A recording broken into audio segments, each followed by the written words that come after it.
సార్థకం కావాలంటే భగవత్ సేవ మన జీవితంలో జరగాలి. మన యొక్క శ్రీమంతంలో మనతో భగవంతుని యొక్క సేవను త్రికరణ శుద్ధిగా చేసినప్పుడు మన జీవితంలో ధన్యమైంది. భగవంతుడు సర్వవ్యాపి. ఆ భగవంతుడు ఒకడే. అయినా భక్తులను అనుగ్రహించుటకు భగవంతుడు అనేక రూపములను గ్రహించాడని శాస్త్రం చెబుతుంది. అలా భక్తానుగ్రహం కోసం భగవంతుడు స్వీకరించిన రూపాల్లో శ్రీరామావతారం చాలా విశిష్టమైనటువంటిది. భగవంతుడు మిగిలిన అవతారాల్లో దుష్ట సంహారం శిష్ట పరిపాలనం చేశాడు. రామావతారంలో విశేషం ఏంటంటే ఆ దుష్ట సంహారం శిష్ట పరిపాలనం మాత్రమే కాకుండా స్వయంగా ధర్మాన్ని ఆచరించి చూపాడు. ప్రతి ఒక్కడికి శ్రీరామచంద్రుడు ఆదర్శ మూర్తి అయినాడు. ఆ శ్రీరామచంద్రుడి యొక్క గుణగణాల్ని వర్ణించడం ఎవరికీ శక్యం కాదు. అటువంటి సమస్త సద్గుణమూర్తి అయినటువంటి ఆ శ్రీరామచంద్రుడు సమస్త మానవాళికి ఉపాస్యుడు, ఆరాధనీయుడు, ఆదర్శ పురుషుడు ఉన్నాడు. శ్రీరామచంద్రుని యొక్క పవిత్ర చరిత్రను వాల్మీకి మహర్షి శ్రీమద్ రామాయణంలో తెలియజేశారు. వేదవేద్యే పరేపుంసి జాతే దశరథాత్మన వేద ప్రాచేతసాదాసీత్ సాక్షాత్ రామాయణాత్మన అని ఉన్నారు. వేదవేద్యుడైనటువంటి పరమాత్ముడే శ్రీరామచంద్రుడు. ఆ పరమాత్మ ప్రతిపాదకమైన వేదమే శ్రీమద్ రామాయణం అని దాని యొక్క అర్థం. అందువల్ల ఆ శ్రీరామచంద్రుని యొక్క ఉపాసన మనకు అన్ని విధములైనటువంటి శ్రేయస్సులకు కారణమవుతుంది. ఆ శ్రీరామచంద్రుని యొక్క నామజపం కానివ్వండి, ఆ శ్రీరామచంద్రుని పూజ కానివ్వండి, శ్రీమద్ రామాయణ పారాయణం కానివ్వండి, ఆ శ్రీమద్ రామాయణ కథా ప్రవచనం కానివ్వండి, తత్శ్రవణం కానివ్వండి, ఇవన్నీ కూడా అపరిమితమైనటువంటి శ్రేయస్ప్రదమైన కార్యములు. ఇటువంటి కార్యములను జరిపించడం ఆ జరిపించిన వాళ్లకు, దాంట్లో పాల్పంచుకున్న వాళ్లకు అందరికీ సకల సుఖప్రదం, మంగళప్రదం అవుతుంది. గుంటూరులో పోలిశెట్టి శ్రీహరిప్రసాదరావు గారు శ్రీమద్ రామాయణ మహాయజ్ఞం ఒక మండల కాలం జరిపించనున్నారనే విషయం అందరికీ ప్రమోదాస్పదమైంది. ఈ సమయంలో 108 మంది శ్రీమద్ రామాయణ పారాయణ చేయడం, శ్రీమద్ రామాయణ ప్రవచనాలు, రామనామ లేఖనం, శ్రీరాముల వారికి కళ్యాణోత్సవాలు నిర్మించడం, రాముల వారికి 1,00,000 తులసి పూజలు, మిగులుగా శ్రీరామచంద్రుడికి ఏ విధంగా మనం కైంకర్యం చేయడానికి వీలవుతుందో ఆ అన్ని విధములైనటువంటి సేవలు ఈ సందర్భంలో చేయనున్నారనే విషయం అత్యంత హర్షప్రదంగా ఉంది. దీంట్లో అనేక మంది విద్వాంసులు పాల్గొంటారు, అనేక మంది వైదికులు పాల్గొంటారు, అనేక మంది ఈ సేవలో తమ యొక్క కైంకర్యాన్ని అందజేస్తారు, అనేక మంది ఈ పవిత్రమైన కార్యక్రమాన్ని తిలకించి ధన్యులవుతారు. వీళ్ళందరికీ ఆ శ్రీరామచంద్రమూర్తి సర్వవిధంగా అనుగ్రహించుగాక. శ్రీహరి ప్రసాదరావు గారు నడిపించే ఈ కార్యక్రమం అత్యంత వైభవంగా జరిగి సకల సన్మంగళములను అందరికీ అందించే విధంగా సకల ఆనందకరంగా అవుగాక అని ఆశీర్వదిస్తున్నాం.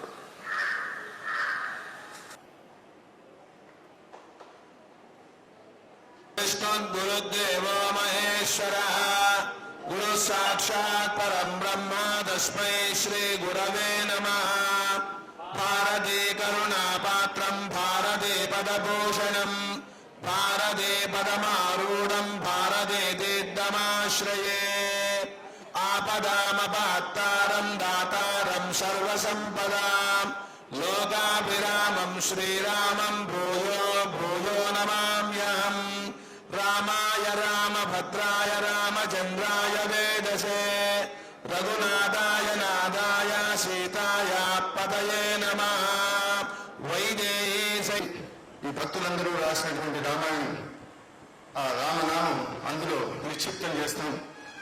ఆ శక్తి ఎల్లకాలంలోనూ అక్కడికి వచ్చి సందర్శించినటువంటి అందరికీ కూడా ఎంతో శ్రేయస్సు కలిగిస్తుంది కనుక ఆ కార్యక్రమం చేస్తున్నాం. అదేవిధంగా ప్రతిరోజు కూడా విద్యార్థుల చేత దాసరథి శతకం రామచంద్రమూర్తి వారి సన్నిధానంలో విన్నవించడం జరుగుతుంది. సంక్షేప రామాయణం, బాలకాండలో వచ్చేటువంటి సంక్షేప రామాయణం కూడా ప్రతినిత్యం పారాయణ జరుగుతుంది. అదేవిధంగా నామ రామాయణం పారాయణం జరుగుతుంది. ఈ కార్యక్రమాలన్నీ కూడా అందరూ తిలకించాలి. ఈ 42 రోజులు మన గుంటూరు పట్టణం అంతా కూడా రామం రామం రామం రామనామంతో, రామ జపంతో, రాముని యొక్క కథా శ్రవణంతో పునీతం కావాలనేటువంటి సదుద్దేశంతో చేస్తున్నాం. కాబట్టి ఈ భక్తులని మీ అందరికి కూడా భక్తిపూర్వకంగా సమయంగా కోరుకునేది ఏమంటే, మీరందరూ కూడా మీ సేవలో మీకు ఏది ఉపయుక్తంగా ఉంటుందో, ఏది అవకాశంగా ఉంటుందో అటువంటి సేవలో పాల్గొని మీరందరూ ధరిస్తారు. మీ కుటుంబాలందరూ కూడా సుఖ సంతోషంతో వర్ధిల్లాలని చెప్పి మా శృంగేరి శారదాపేట గుంటూరు శాఖ తరఫున మిమ్మల్ని అందరినీ అభ్యర్థిస్తున్నాను. తర్వాత శ్రీ గురువు గారి ప్రవచనం ప్రారంభం చేసే ముందు హైదరాబాద్ నగరం నుంచి గురువు గారికి ఆప్తులు, వారు ఎక్కడ ప్రవచనాలు చేస్తున్నా ఏమాత్రం అవకాశం ఉన్నా తప్పకుండా దాంట్లో పాల్గొనేటువంటి మహానుభావుడు శ్రీ విజయ్ కుమార్ గారు ఇక్కడ వచ్చినారు. వారిని శ్రీ పూజ్య గురువు చాగంటి కోటేశ్వర గారి పుష్పమాలార్పణలు చేయవలసిందిగా కోరుకుంటున్నాం.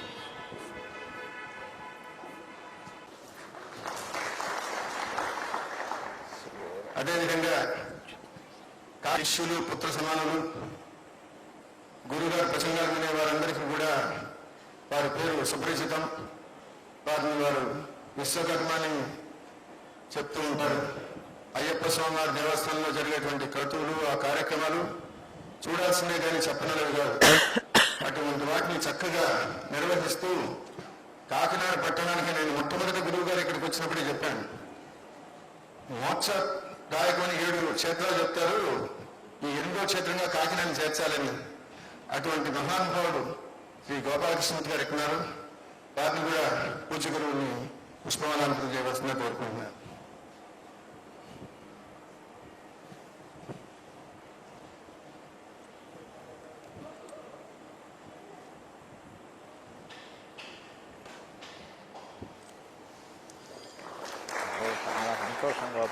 అదేవిధంగా ఇంకొక మహానుభావుడు ఎప్పుడు గురువుగారికి ఎటువంటి సేవ చేసే అవకాశం లేదు. నాకు కుమారుడితో సమానం ప్రసాద్ బాబుని వచ్చి గురువు గారికి పుష్పమాలార్పణ చేయవలసిందిగా కోరుకుంటున్నాను.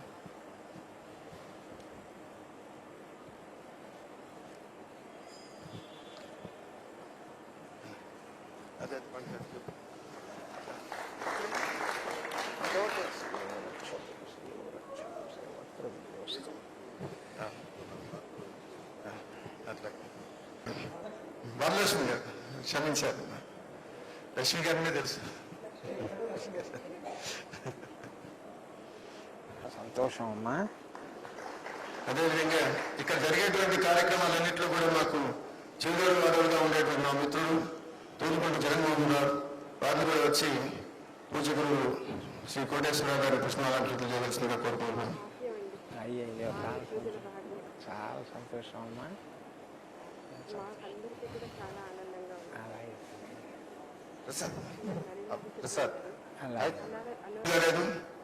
ఇప్పటికి దాదాపు 1 కోటి మంది ఆ వెబ్సైట్ విజిట్ చేశారు.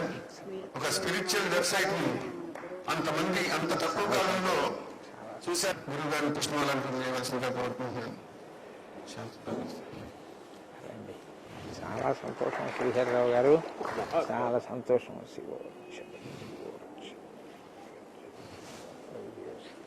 ప్రశంసించకూడదు కానీ ఏ తండ్రి అయినా గొప్పగా ఫీల్ అయ్యేటువంటి ఒక వ్యక్తి నా కుమారుడు శ్యామ్ సుందర్. చిన్నవాడైనా భక్తిలో నన్ను మించినవాడు. వాడిని కూడా వచ్చి గురువులు పుష్పానార్థం చేసి వారి ఆశీర్వాదం పొందవలసిందిగా కోరుకుంటున్నాను.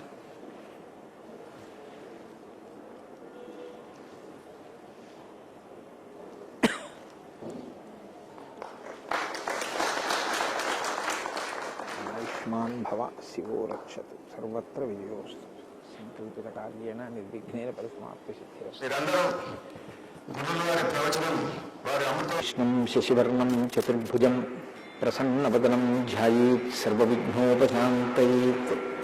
గురుర్బ్రహ్మా గురుర్విష్ణుః గురుర్దేవో మహేశ్వరః గురుః సాక్షాత్ పరబ్రహ్మ తస్మై శ్రీగురవై నమః. వ్యాసాయ విష్ణురూపాయ వ్యాసరూపాయ విష్ణవే నమో వై బ్రహ్మనిధయే వాసిష్ఠాయ నమో నమః. కూజంతం రామ రామేతి మధురం మధురాక్షరం ఆరుహ్య కవితాశాఖాం వందే వాల్మీకికోకిలం. శృతిస్మృతిపురాణానాం ఆలయం కరుణాలయం నమామి భగవత్పాదశంకరం లోకశంకరం. సదాశివసమారంభాం శంకరాచార్యమధ్యమాం అస్మదాచార్యపర్యంతాం వందే గురుపరంపరాం. వాగర్ధావివ సంపృక్తౌ వాగర్ధ ప్రతిపత్తయే జగతః పితరౌ వందే పార్వతీపరమేశ్వరౌ. సూక్తిం సమగ్రైతిన స్వయమేవ లక్ష్మీః శ్రీరంగరాజమహిషీ మధురైః కటాక్షైః. వైదగ్ధ్యవర్ణకనకుంభనగౌరవైర్యాం కండూలకర్ణకుహరాः కవయోధయంతి. హైమోర్ధ్వపుండ్రమజహన్మకుటం సునాసం మందస్మితం మకరకుండలచారుగండం బింబాధరం బహుళదీర్ఘకృపాకటాక్షం శ్రీవేంకటేశముఖమాత్మని సన్నిధత్తాం. మనోజవం మరుతతుల్యవేగం జితేంద్రియం బుద్ధిమతాం వరిష్టం వాతాత్మజం వనరయూధముఖ్యం శ్రీరామదూతం శిరసా నమామి. జయత్యతి బలో రామో లక్ష్మణశ్చ మహాబలః రాజారీతి సుగ్రీవో రాఘవేణాభిపాలితః. దాసోహం కోసలేంద్రస్య రామస్యాక్లిష్టకర్మణః హనుమాన్ శత్రుసైన్యానాం నిహంతా మారుతాత్మజః. నరావలసహస్రం మే యుద్ధే ప్రతిఫలం భవేత్ శిలాభిస్తు ప్రహరతః పావకైశ్చ సహస్రశః. అర్దయిత్వా పురీం లంకాం అభివజ్యత మైథిలీం సమృద్ధార్థో గమిష్యామి విశతాం సర్వరక్షసాం. ధర్మాత్మా సత్యసంధశ్చ రామో దశరథిర్యవి పౌరుషే చ ప్రతిద్వంద్వశరైరం దిహిరావిణం. ఆపదామపహర్తారం దాతారం సర్వసంపదాం లోకాభిరామం శ్రీరామం భూయో భూయో నమామ్యహం. శరజ్యోత్స్నాశుద్ధాం శశీతజటాజూటముకుటాం వరత్రాసత్రాణస్ఫటికఘటికా పుస్తకకరాం. సకృన్నత్వా నత్వా కథవివసతాం సన్నిధదతే మధుక్షీరద్రాక్షా మధురిమధురీనాః ఫణితయః. హరి ఓం. పరమేశ్వర స్వరూపమైన సభకి నమస్కారం.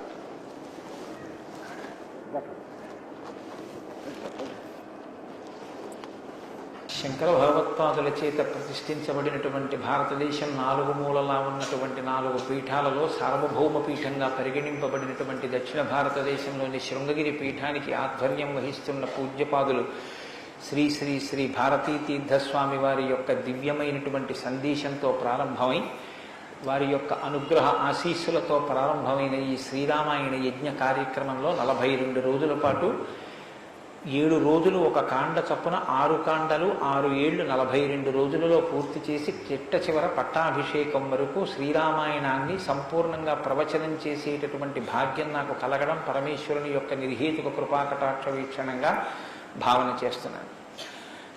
శ్రీరామాయణం నిజంగా శ్రీరామాయణమే. ఎందుచేత నేను ఈ మాట అంటున్నానంటే ఇప్పుడే మీరు పీఠాధిపతుల యొక్క అనుగ్రహ భాషణంలో విన్నారు. వేదవేద్యే పరే పుంసి జాతే దశరథాత్మజే వేద ప్రచేతసాదాసీత్ సాక్షాత్ రామాయణాత్మన అంటారు. అందులో ఎంత గొప్ప మాట అన్నారంటే వేదవేద్యే పరే పుంసి, వేదము చేత ప్రతిపాదింపబడినవాడు, వేదము చేత తెలియబడేటటువంటి వాడు, వేదము ప్రమాణముగా ధర్మానుష్ఠానము చేసి మానవ జన్మ తరింప చేసుకుని భగవంతుని యొక్క అనుభవాన్ని మనం పొందడానికి వీలైనటువంటి స్థితిని కలిగి ఉన్నవాడైనటువంటి పరమేశ్వరుడు రామచంద్రమూర్తిగా ఈ భూమండలం మీద అవతరించి 11,000 సంవత్సరములు కరచరణాదులతో నడయాడాడు. రాముడు వేదము చేత ప్రతిపాదింపబడినటువంటి పరమేశ్వర స్వరూపం. ఆ భగవంతుడే రాముడిగా వచ్చాడు. భగవంతుణ్ణి ప్రతిపాదించేటటువంటి వేదం వాల్మీకి మహర్షి నోటి వెంట శ్రీరామాయణంగా వచ్చింది. అందుకే శ్రీరామాయణానికి వేదోపబృంహణము అని పేరు. వేదమే రామాయణం. వేదం దేన్ని ప్రతిపాదిస్తుంది? ప్రధానంగా వేదమంతా ధర్మమే ప్రతిపాదన చేస్తుంది. ధర్మం అంటే ఏమిటి? ధ్రియతేవా జనైరితి ధర్మం అని అమరకోశం. ధర్మం అంటే తెలుసుకోవడం ధర్మంలో ఒక భాగం. కేవలం తెలుసుకోవడం ధర్మం కాదు. తెలుసుకున్నాడు, అనుష్ఠించడు, అప్పుడు ధర్మమా అంటే ధర్మం కాదు. మీరు శ్రీరామాయణాన్ని జాగ్రత్తగా పరిశీలనం చేస్తే రాముడికి ఎన్ని తెలుసో ఎంత తెలుసో, రావణుడికి అన్ని తెలుసు అంతా తెలుసు. కానీ రాముడి ముందు రావణుడు ఎందుకు నిలబడలేకపోయాడు?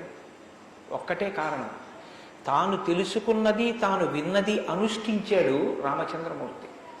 తాను విన్నది తాను తెలుసుకున్నది తన సౌకర్యానికి అనుగుణంగా మార్చుకుని దబాయించి బ్రతికే ప్రయత్నం చేస్తాడు రావణాసురుడు. ధర్మాన్ని మీరు తెలుసుకోవడం ప్రధానం ఎంతో, దాన్ని అనుష్ఠించడం కూడా అంతే అవసరం. అనుష్ఠానానికి పనికిరానటువంటి ధర్మం ఉపయోగం లేనిదవుతుంది. ఇంట్లో కర్ర ఉంది, వీధిలో కుక్క ఉంది. కుక్క మీ మీద పడడానికి ఉద్యుక్తమవుతున్న సమయంలో మీ ఇంట్లో కర్ర ఉంది కదా అని మీ మీద పడ్డం మానదు. మీ చేతిలో కర్ర ఉంటే కుక్క మీ మీద పడకుండా ఉంటుంది. ధర్మో రక్షతి రక్షిత అన్న మాటకు అర్థం ఏంటంటే మీరు ధర్మాన్ని అనుష్ఠిస్తే మిమ్మల్ని ధర్మం కాపాడుతుంది. ధర్మం విషయంలో తెలుసుకోవలసినటువంటి అత్యంత ముఖ్యమైన విషయం ఒకటి ఉంటుంది.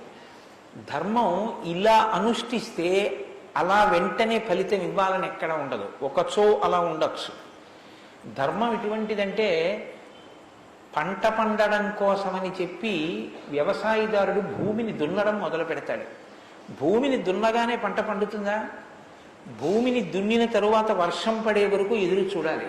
వర్షం పడితే పంట పండుతుందా? విత్తనాలు వేయాలి. విత్తనాలు వేస్తే పంట పండుతుందా? మొలకలెత్తాలి. మొలకలెత్తినంత మాత్రాన పంట పండుతుందా? దానికి చీడా పీడా పట్టకుండా సస్యరక్షణ చేసుకోవాలి. 6 కాలము శ్రమిస్తే చిట్ట చివర ఆ పంట బాగా చేతికొచ్చి ఫలసాయాన్ని ఇస్తుంది. అప్పుడు కోత కోసి తెచ్చి పొలం గట్టున వేసి బస్తాలకెత్తి ఇంటికి తీసుకెళ్లి దాచుకునే పర్యంతమో పండిన పంట మీ చేతికి వచ్చింది అని నమ్మకంగా చెప్పడం సాధ్యం కాదు. ధర్మం కూడా అంతే. ఇవాళ మీరు ధర్మం చేశారు అని వెంటనే ఫలితం ఇవ్వదు. అధర్మం కూడా అంతే. మీరు ఇవాళ అధర్మం చేశారు అని వెంటనే ఫలితం ఇవ్వదు. లోకంలో మీరు చూస్తూ ఉంటారు, ఒక్కొక్కడు చాలా పాపాచరణముతో ఉంటాడు. ఈశ్వరుని యందు భక్తి ఉండదు. శాస్త్రం ఏది వద్దందో అది చేస్తూ ఉంటాడు, కానీ సర్వసుఖములను అనుభవిస్తూ ఉంటాడు. మనకేమనిపిస్తుందంటే ఆయన ఈశ్వరుణ్ణి ధిక్కరించాడు కదా, ఆయన ఏం ధర్మం పాటించట్లేదు కదా, ఆయన ఏం వేద ప్రమాణాన్ని అంగీకరించట్లేదు కదా, ఆయన సంతోషంగా సుఖంగా ఉన్నాడు. అన్నీ విని అన్నీ నమ్మి అన్నీ విశ్వసించి వేదమును ప్రమాణముగా స్వీకరించి ధర్మమును అనుష్ఠించినటువంటి నేను కష్టాలు పడుతున్నాను. ఏమిటి ఉపయోగం ఈ ధర్మం పట్టుకుంటే అనిపిస్తుంది. ధర్మం పట్టుకోవడం ఎటువంటిది అంటే పంట పండడం కోసమని పొలం దున్నడం లాంటిది. పొలం దున్ని కష్టపడిన వాడికి పంట ఎప్పటికైనా చేతికొచ్చినట్టే. ధర్మాన్ని అనుష్ఠించిన వాడికి కూడా ధర్మం కాపాడి తీరుతుంది.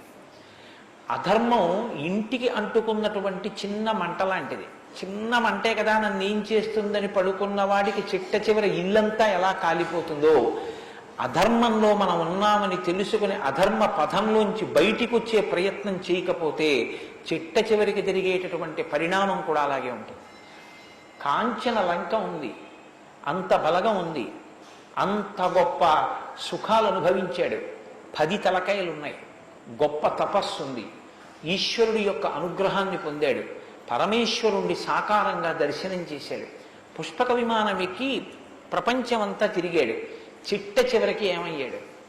అధర్మాన్ని పట్టుకున్నందుకు కడుపున పుట్టినటువంటి బిడ్డల దగ్గర నుండి భార్య చిట్ట చివర ఏడుస్తూ యుద్ధభూమిలోకి వచ్చి నువ్వు అధర్మాన్ని పాటించడం వల్లే ఇటువంటి చావు చచ్చావని మండోదరి గుండెలు బాదుకుని ఏడ్చేటటువంటి స్థితిని రావణుడు పొందాడు. ప్రతి క్షణం ధర్మాన్ని అనుష్ఠించాడు. ఎంత ఓపికగా అనుష్ఠించాడంటే ఎన్ని కష్టాలైనా రాని ఆయనకి కావలసింది మాత్రం ఒక్కటే, ధర్మం. ధర్మమా సుఖమా, ధర్మమా కష్టమా, ధర్మమా ప్రయోజనమా, ధర్మమా అడ్డదారా, ధర్మమా కోరిక తీరడమా, మీరు పక్కన ఏమి పెట్టి చూడండి, శ్రీరామచంద్రమూర్తి జీవితం అంతా ఒకటే, ధర్మమే. వాళ్ళన్నాడు, సుగ్రీవుడితో ఎందుకు స్నేహం చేశావు? నాతో స్నేహం చేస్తే రావణాసురుణ్ణి నిగ్రహించి నీ భార్యని వెంటనే ఇప్పిద్దును, ఎందుకు సుగ్రీవుడితో స్నేహం చేశావని అడిగాడు. నాకు కావలసింది ధర్మం. అధర్మాన్ని పాటించేటటువంటి నీతోటి స్నేహం వల్ల నా భార్యని తెచ్చుకోవడం నాకు అక్కర్లేదు, అందుకు నిన్ను నిగ్రహించానన్నాడు. తండ్రి మరణించాడు, చెక్కు చెదరలేదు. భార్యను అపహరించారు, చెక్కు చెదరలేదు. రాజ్యం పోయింది, చెక్కు చెదరలేదు. జటాయువు మరణించాడు, చెక్కు చెదరలేదు. ఇలా కాదన్నయ్య, ఈ మార్గాన్ని విడిచిపెట్టి ఇలా వెళ్ళన్నాడు. తోడ పుట్టినటువంటి లక్ష్మణమూర్తి నాకొద్దన్నాడు. కన్న తల్లి కౌసల్య అంది, నీ తండ్రి ఇటువంటి దురాత్ముడు కాబట్టి నన్ను కూడా నీతో తీసుకెళ్ళండి. వద్దమ్మా, ధర్మం ప్రధానం అన్నాడు. ఎన్ని పర్యాయాలు ఆయన మాట్లాడితే ధర్మం ధర్మం ధర్మం. అయితే ఇక్కడ మీరు ఒక మాట గమనించవలసి ఉంటుంది. ధర్మం అంటే ఏది ధర్మం? కోటేశ్వరరావు గారు చెప్తే ధర్మం అవుతుందా? లేకపోతే ఎవరో నేను ఇది చెప్తానండి ఇది ధర్మం అంటే అవుతుందా? మనం చెప్తే ధర్మం అవదు, వేదం చెప్తే ధర్మం అవుతుంది. వేదం ఏది చెప్పిందో అది ధర్మం. వేదమునకు వ్యతిరేకముగా చెప్పనటువంటి స్మృతి చెప్పినది ధర్మం. వేదమునకు వ్యతిరేకంగా చెప్పని స్మృతి చెప్పిన మాట పాటించిన వాడిది ధర్మం. ఆ ధర్మం ఎవడు పట్టుకుంటాడో వాడే శ్రీరాముడు. ఆ ధర్మాన్ని ఎవడు పట్టుకుంటాడో వాడు అంతిమంగా పొందేది ఏదంటే విజయమే. 11,000 సంవత్సరములు ఈ భూమండలాన్ని పరిపాలించినటువంటి రామచంద్రమూర్తి పడనటువంటి కష్టం లేదు. ఇన్ని కష్టాలు పడుతున్నా ఆయన ఇతరులకు సుఖాన్ని ఇచ్చాడు, ఇతరులకు ఆనందం ఇచ్చాడు, ఇతరులకు సంతోషం ఇచ్చాడు తప్ప నేనింత కష్టంలో ఉన్నాను మీరు ఎందుకు నవ్వాలని ఆయన ఎన్నడూ అడగలేదు. అందుకే రాముడు యోగి అన్నారు పెద్దలు. యోగి అంటే పైన ఎన్ని కష్టాలైనా రావచ్చు, కానీ లోపల మాత్రం తాను నిర్వికారంగా ఉంటాడు. అందుకే పుట్టినది కూడా నవమి తిథి నాడు పుట్టాడు మహానుభావుడు. 9 అంకెకున్న గొప్పతనం చూడండి. మీరు ఎంత పెట్టి 9ని హెచ్చ వేయండి మళ్ళీ 9గా మారుతూ ఉంటుంది. 9 ఒకట్ల 9, 9 2 18, 8 1 9, 9 3 27, 7 2 9, 9 4 36, 6 3 9, 9 5 45, 5 4 9. ఏం చేసినా మళ్ళీ 9 అవుతూ ఉంటుంది. ఎన్ని కష్టాలు బయట రానివ్వండి, ఎన్ని వైక్లభ్యాలు కలగనివ్వండి, లోపల మాత్రం రాముడు ఎప్పుడూ ధర్మాన్నే పట్టుకొని ఉంటాడు. ధర్మాన్ని పట్టుకోవడం అంటే రాముడు రామాయణంలో మాట్లాడింది మీరు గమనించాలి. ఎప్పుడైనా రామాయణం చదవడం, రామాయణం వినడం అంటే ఒక్క పర్యాయం అని మీరు అనుకోకండి. రామాయణాన్ని బహుకోణాలలో చదవండి. రాముడు మాట్లాడితే అని రామాయణం చదవండి ఒకసారి. రాముడు ఎప్పుడు నేను ఇలా చెప్తాను అని అనడు. రాముడు ఎప్పుడు చెప్పినా ఎలా చెప్తాడంటే ఋషులు ఇలా చెప్పారంటాడు, పెద్దలు ఇలా చెప్పారంటాడు, శాస్త్రం ఇలా చెప్పిందంటాడు తప్ప నేను ఇలా చెప్తానన్నాడు రాముడు.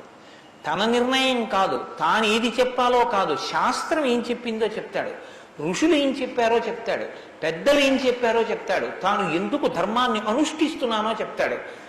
తన జీవితాన్ని ఆదర్శవంతంగా తీసుకొచ్చి మనుష్య జాతికంతటికి ఫలంగా అందించాడు.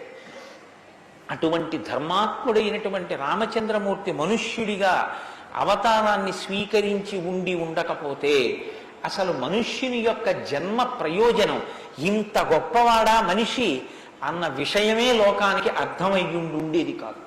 ఎందుకంటే మీరు ఒక విషయాన్ని జాగ్రత్తగా గమనించండి. రామావతార స్వీకారానికి ముందరే రామనామం లోకంలో ఉంది. రామావతారానికి ముందు రామనామం లేకపోతే వాల్మీకి మహర్షికి రామనామాన్ని ఎలాగా ఉపదేశం చేశారు ఋషులు? ఆయనకి ఉపదేశం చేసిన తరువాత కదా రామచంద్రమూర్తి అవతారం వచ్చింది. ఆయన వాల్మీకిగా మారిన తరువాత కదా రాముడు పుట్టింది. కాబట్టి రామ అన్న నామం సాక్షాత్తు ఈశ్వరుడి యొక్క నామం. అది రమయతీతి రామ, లోకులనందరినీ రమింపచేసేటటువంటి నామం. అంతటి మహోత్కృష్టమైనటువంటి శీల సంపద కలిగినటువంటి వాడు రామచంద్రమూర్తి. అందుకే రామాయణాన్ని రామచంద్రమూర్తిని ఎంతకాలం మనుష్య జాతి ఆరాధన చేస్తుందో అంతకాలం మానవత్వం బ్రతికుంటుంది. ఏనాడు రామచంద్రమూర్తిని మరిచిపోతామో, ఏనాడు రామాయణం మనకు అక్కర్లేదని అంటామో, ఆనాడు మనిషిగా కనపడుతున్న మనుష్యత్వం చచ్చిపోతుంది, మానవత్వం చచ్చిపోతుంది, నరత్వం చచ్చిపోతుంది. అది పోయిన నాడు నరజన్మ యొక్క ప్రయోజనమే పోతుంది. అందుకే మీరు చూడండి, విష్ణువు దశావతారములను స్వీకరించారు. వేదోద్ధారణ, మందరాభరణ, పృథ్వీధర్మ నిర్మాణ, ప్రహ్లాదత్రాణ, బలిప్రతారణ, నృపాహంకార నిర్వాపన, వైదేహీ రమణ, ధనంజయ జయ వ్యాపార పారీణ, ఛోడీ దివ్యత్కరుణ, తమోహరణ, తండ్రి వెంకటేశ ప్రభో. ఇన్ని అవతారాలు స్వీకరించినా ఆ అవతార పరిసమాప్తి అయిపోయిన తరువాత మనం పిలిస్తే ఇక లక్ష్మీనారాయణులనే పిలుస్తాం. ఒక వామనమూర్తి అవతార పరిసమాప్తి అయిపోయింది, ఏమంటాం? లక్ష్మీనారాయణులు. ఒక పరశురాముడు, లక్ష్మీనారాయణులు. ఒక మత్స్యావతారం, లక్ష్మీనారాయణులు. ఒక్క సీతారాముల అవతారంలో మాత్రం యుగాలు మారిపోయినా ఆ అవతారాన్ని సీతారాములనే పిలుస్తాం. భార్యాభర్తలు ఎలా బతకాలో నేర్పినటువంటి అవతారం రామావతారం. అన్నదమ్ములు ఎలా బతకాలో నేర్పిన అవతారం రామావతారం. తండ్రి కొడుకులు ఎలా బతకాలో నేర్పిన అవతారం రామావతారం. ఒక ఉద్యోగి యజమాని ఎలా బతకాలో నేర్పిన అవతారం రామావతారం. చిట్ట చివరికి ఎంత కష్టం కడుపులో ఉన్న రాజారాముడిగా సింహాసనం మీద కూర్చోవలసి వస్తే ప్రజల్ని కన్నబిడ్డల్లా పరిపాలించగలిగినటువంటి, ధర్మాన్ని నిలబెట్టుకోగలిగినటువంటి, సంపూర్ణత్వాన్ని సంతరించుకున్నటువంటి మనుష్య స్థితిని పొందిన అవతారం రామావతారం. మీకు జీవితంలో అనుష్ఠాన పర్యంతంలో ఎక్కడ ఏ విషయం గురించి అనుమానం వచ్చినా మీకు రామాయణం జీర్ణమైతే మీకు వెంటనే శ్రీరామాయణం జ్ఞాపకానికి వస్తుంది. అప్పుడు రాముడు ఇలా ప్రవర్తించాడు అని మీకు జ్ఞాపకం వస్తుంది. రామాయణం మీకు జీర్ణమైతే మీ భాష తీరు మారిపోతుంది. రామాయణం మీకు జీర్ణమైతే మాట ఎంత గొప్పదో మీకు అర్థమవుతుంది. నేను అందుకే మీకు మనవి చేశాను, రామాయణాన్ని రామాయణంగా చదవకండి అని. రామాయణం జ్యోతిష శాస్త్రం, రామాయణం వాస్తుశాస్త్రం, రామాయణం ధర్మశాస్త్రం, రామాయణం వాక్కు, రామాయణం ధర్మ పరిపాలన, రామాయణం న్యాయం, రామాయణం సామాజిక శాస్త్రం, రామాయణం శకున శాస్త్రం, రామాయణం పర్యావరణం, రామాయణం గురుభక్తి, రామాయణం శిష్యధర్మం. మీ ఇష్టం, ఎలా చదవండి, రామాయణం అలా వస్తుంది. మీకు ఇచ్చినది మట్టి ముద్ద, మీరు దాంతో మూకుడు చేసుకుంటారో, పళ్ళెం చేసుకుంటారో, ప్రమిద చేసుకుంటారో, గిన్నె చేసుకుంటారో, గరిటె చేసుకుంటారో మీ ఇష్టం. రామాయణాన్ని మీరు ఎలా చూడాలనుకుంటే మీకు అలా కనపడుతుంది. శ్రీరామాయణానికి ఉన్న గొప్పతనం ఏమిటంటే వాల్మీకి మహర్షి ఎవ్వరికీ కూడా కితాబులు ఇవ్వరు. రావణాసురుడు దుష్టుడని వాల్మీకి మహర్షి అనరు. వాల్మీకి మహర్షి చెప్పేది ఇలా చేశాడని చెప్తారు. తెల్లవారకట్ట లేచాడు, పరస్త్రీ పట్ల కామంతో మనసు కదిలింది. నీకు నచ్చి నీకు కూడా అలా ఉండాలనుకుంటే నీ ఇష్టం, నీ తల కూడా తెగిపోతుంది. నీవు కూడా పుత్రమిత్ర కళత్రాదులతో భంగపాటు పొందుతావు. రాముడు నిద్రలేస్తూనే నదీ స్నానం చేసి సంధ్యావందనం చేశాడు. నువ్వు రాముడిలా ఉండాలనుకుంటే 7 తరాలు తరిస్తాయి. నీకేది కావాలో నువ్వు నిర్ణయించుకో. రాముడు గొప్పవాడని చెప్పరు, రావణుడు తక్కువవాడని చెప్పరు. నువ్వేది తెలుసుకోవాలో అది నువ్వు తెలుసుకుని అనుష్ఠించాలి. అది శ్రీరామాయణం యొక్క గొప్పతనం. అంత గొప్ప అవతారంలో రాముడు ఎప్పుడు మాట్లాడినా ఋషివాక్కుని సమర్థిస్తాడు. రాముడు ఎప్పుడు మాట్లాడినా వేదవాక్కుని సమర్థిస్తాడు. రాముడు ఎప్పుడు మాట్లాడినా ధర్మాన్ని సమర్థిస్తాడు. ఇది మీరు బాగా జ్ఞాపకం పెట్టుకోవాలి. మనం శ్రీరామాయణం వింటున్నది శృంగగిరి పీఠంలో వింటున్నాం. అదేమిటంటే పీఠ శాఖ కదా అని మీరు అనొచ్చు. ఆత్మావై పుత్రనామాసి, కొడుక్కి తండ్రికి అభేదం. బింబానికి బింబం ఎందులోంచి వచ్చిందో ఆ బింబం వచ్చినటువంటి లేదా ప్రతిబింబం పుట్టిన బింబం రెండు ఒకటే. అద్దం ముందు నిలబడితే నా ప్రతిబింబం కనబడితే ఆ ప్రతిబింబం బొట్టు పెట్టుకోలేదు అనుకోండి, దిక్కుమాలిన ప్రతిబింబమా బొట్టు పెట్టుకోవద్దా, తప్పు కదా అని ప్రతిబింబానికి బొట్టు పెడితే నాకు బొట్టు వస్తుందా? బింబానికి బొట్టెట్టుకుంటే ప్రతిబింబానికి బొట్టు వస్తుంది.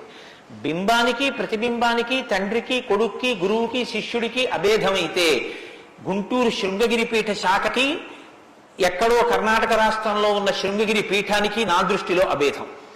శృంగగిరి పీఠంలో కూర్చుని శ్రీరామాయణ ప్రవచనం చెయ్యవలసి వస్తే నేను ఒక మాట చెప్పకుండా రామాయణాన్ని ప్రారంభించేస్తే నేను ఒక పొరపాటు చేసిన వాడిని అవుతాను. ఇన్ని పీఠాల్ని స్థాపించినటువంటి శంకర భగవత్పాదులు అవతార పరిసమాప్తి చేస్తూ ఒక మాట చెప్పారు. వేదో నిత్యమధీయతాం తదుదితం కర్మస్వనుష్ఠీయతాం. ప్రతిరోజు వేదం చదువుకో. నువ్వు చేసే ఏ కర్మ అయినా వేదం ఎలా చెప్పిందో అలాగే చెయ్యి. అంతేకాని నీ స్వంత బుద్ధితో ఏ పనిని చెయ్యవద్దు. వేదో నిత్యమధీయతాం తదుదితం స్వకర్మస్వనుష్ఠీయతాం దుస్తర్కాస్తు విరమ్యతాం. ఈశ్వరుడు నోరిచ్చాడు కదా అని నీ చిత్తం వచ్చినట్టుగా వాదనలు చేయవద్దు.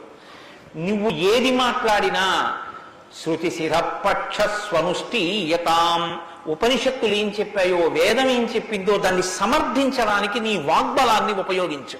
అంతేకాని ఈశ్వరుడు వాక్కు ఇచ్చాడు కదా అని నీ ఇష్టం వచ్చినట్టు నువ్వు మాట్లాడితే చూడలేదు, లెక్క కట్టుకోలేదని నువ్వు అనుకోవద్దు. లెక్క కట్టేవాడు ఒకడున్నాడు. మీరు చూడండి, 84 లక్షల జీవరాశులు ఈ ప్రపంచంలో ఉన్నాయి. 84 లక్షల జీవరాశుల్లో 83,99,999 జీవరాశులకు వాక్కు లేదు. ఒక్క నరజన్మకే వాక్కు ఉంది. మళ్ళీ ఈ నరజన్మలో కొంతమంది మాత్రమే ఆ మాట చెప్పగలరు. కొంతమంది నరులుగా జన్మించిన నోరు విప్పి రామా అని గట్టిగా అనరా అంటే రామా అని అనలేరు. అది వారి దురదృష్టం. కానీ మనం భగవన్నామమును పలకగలం. భగవన్నామం పలికి తరించగలిగినటువంటి భాగ్యం మనకుంది.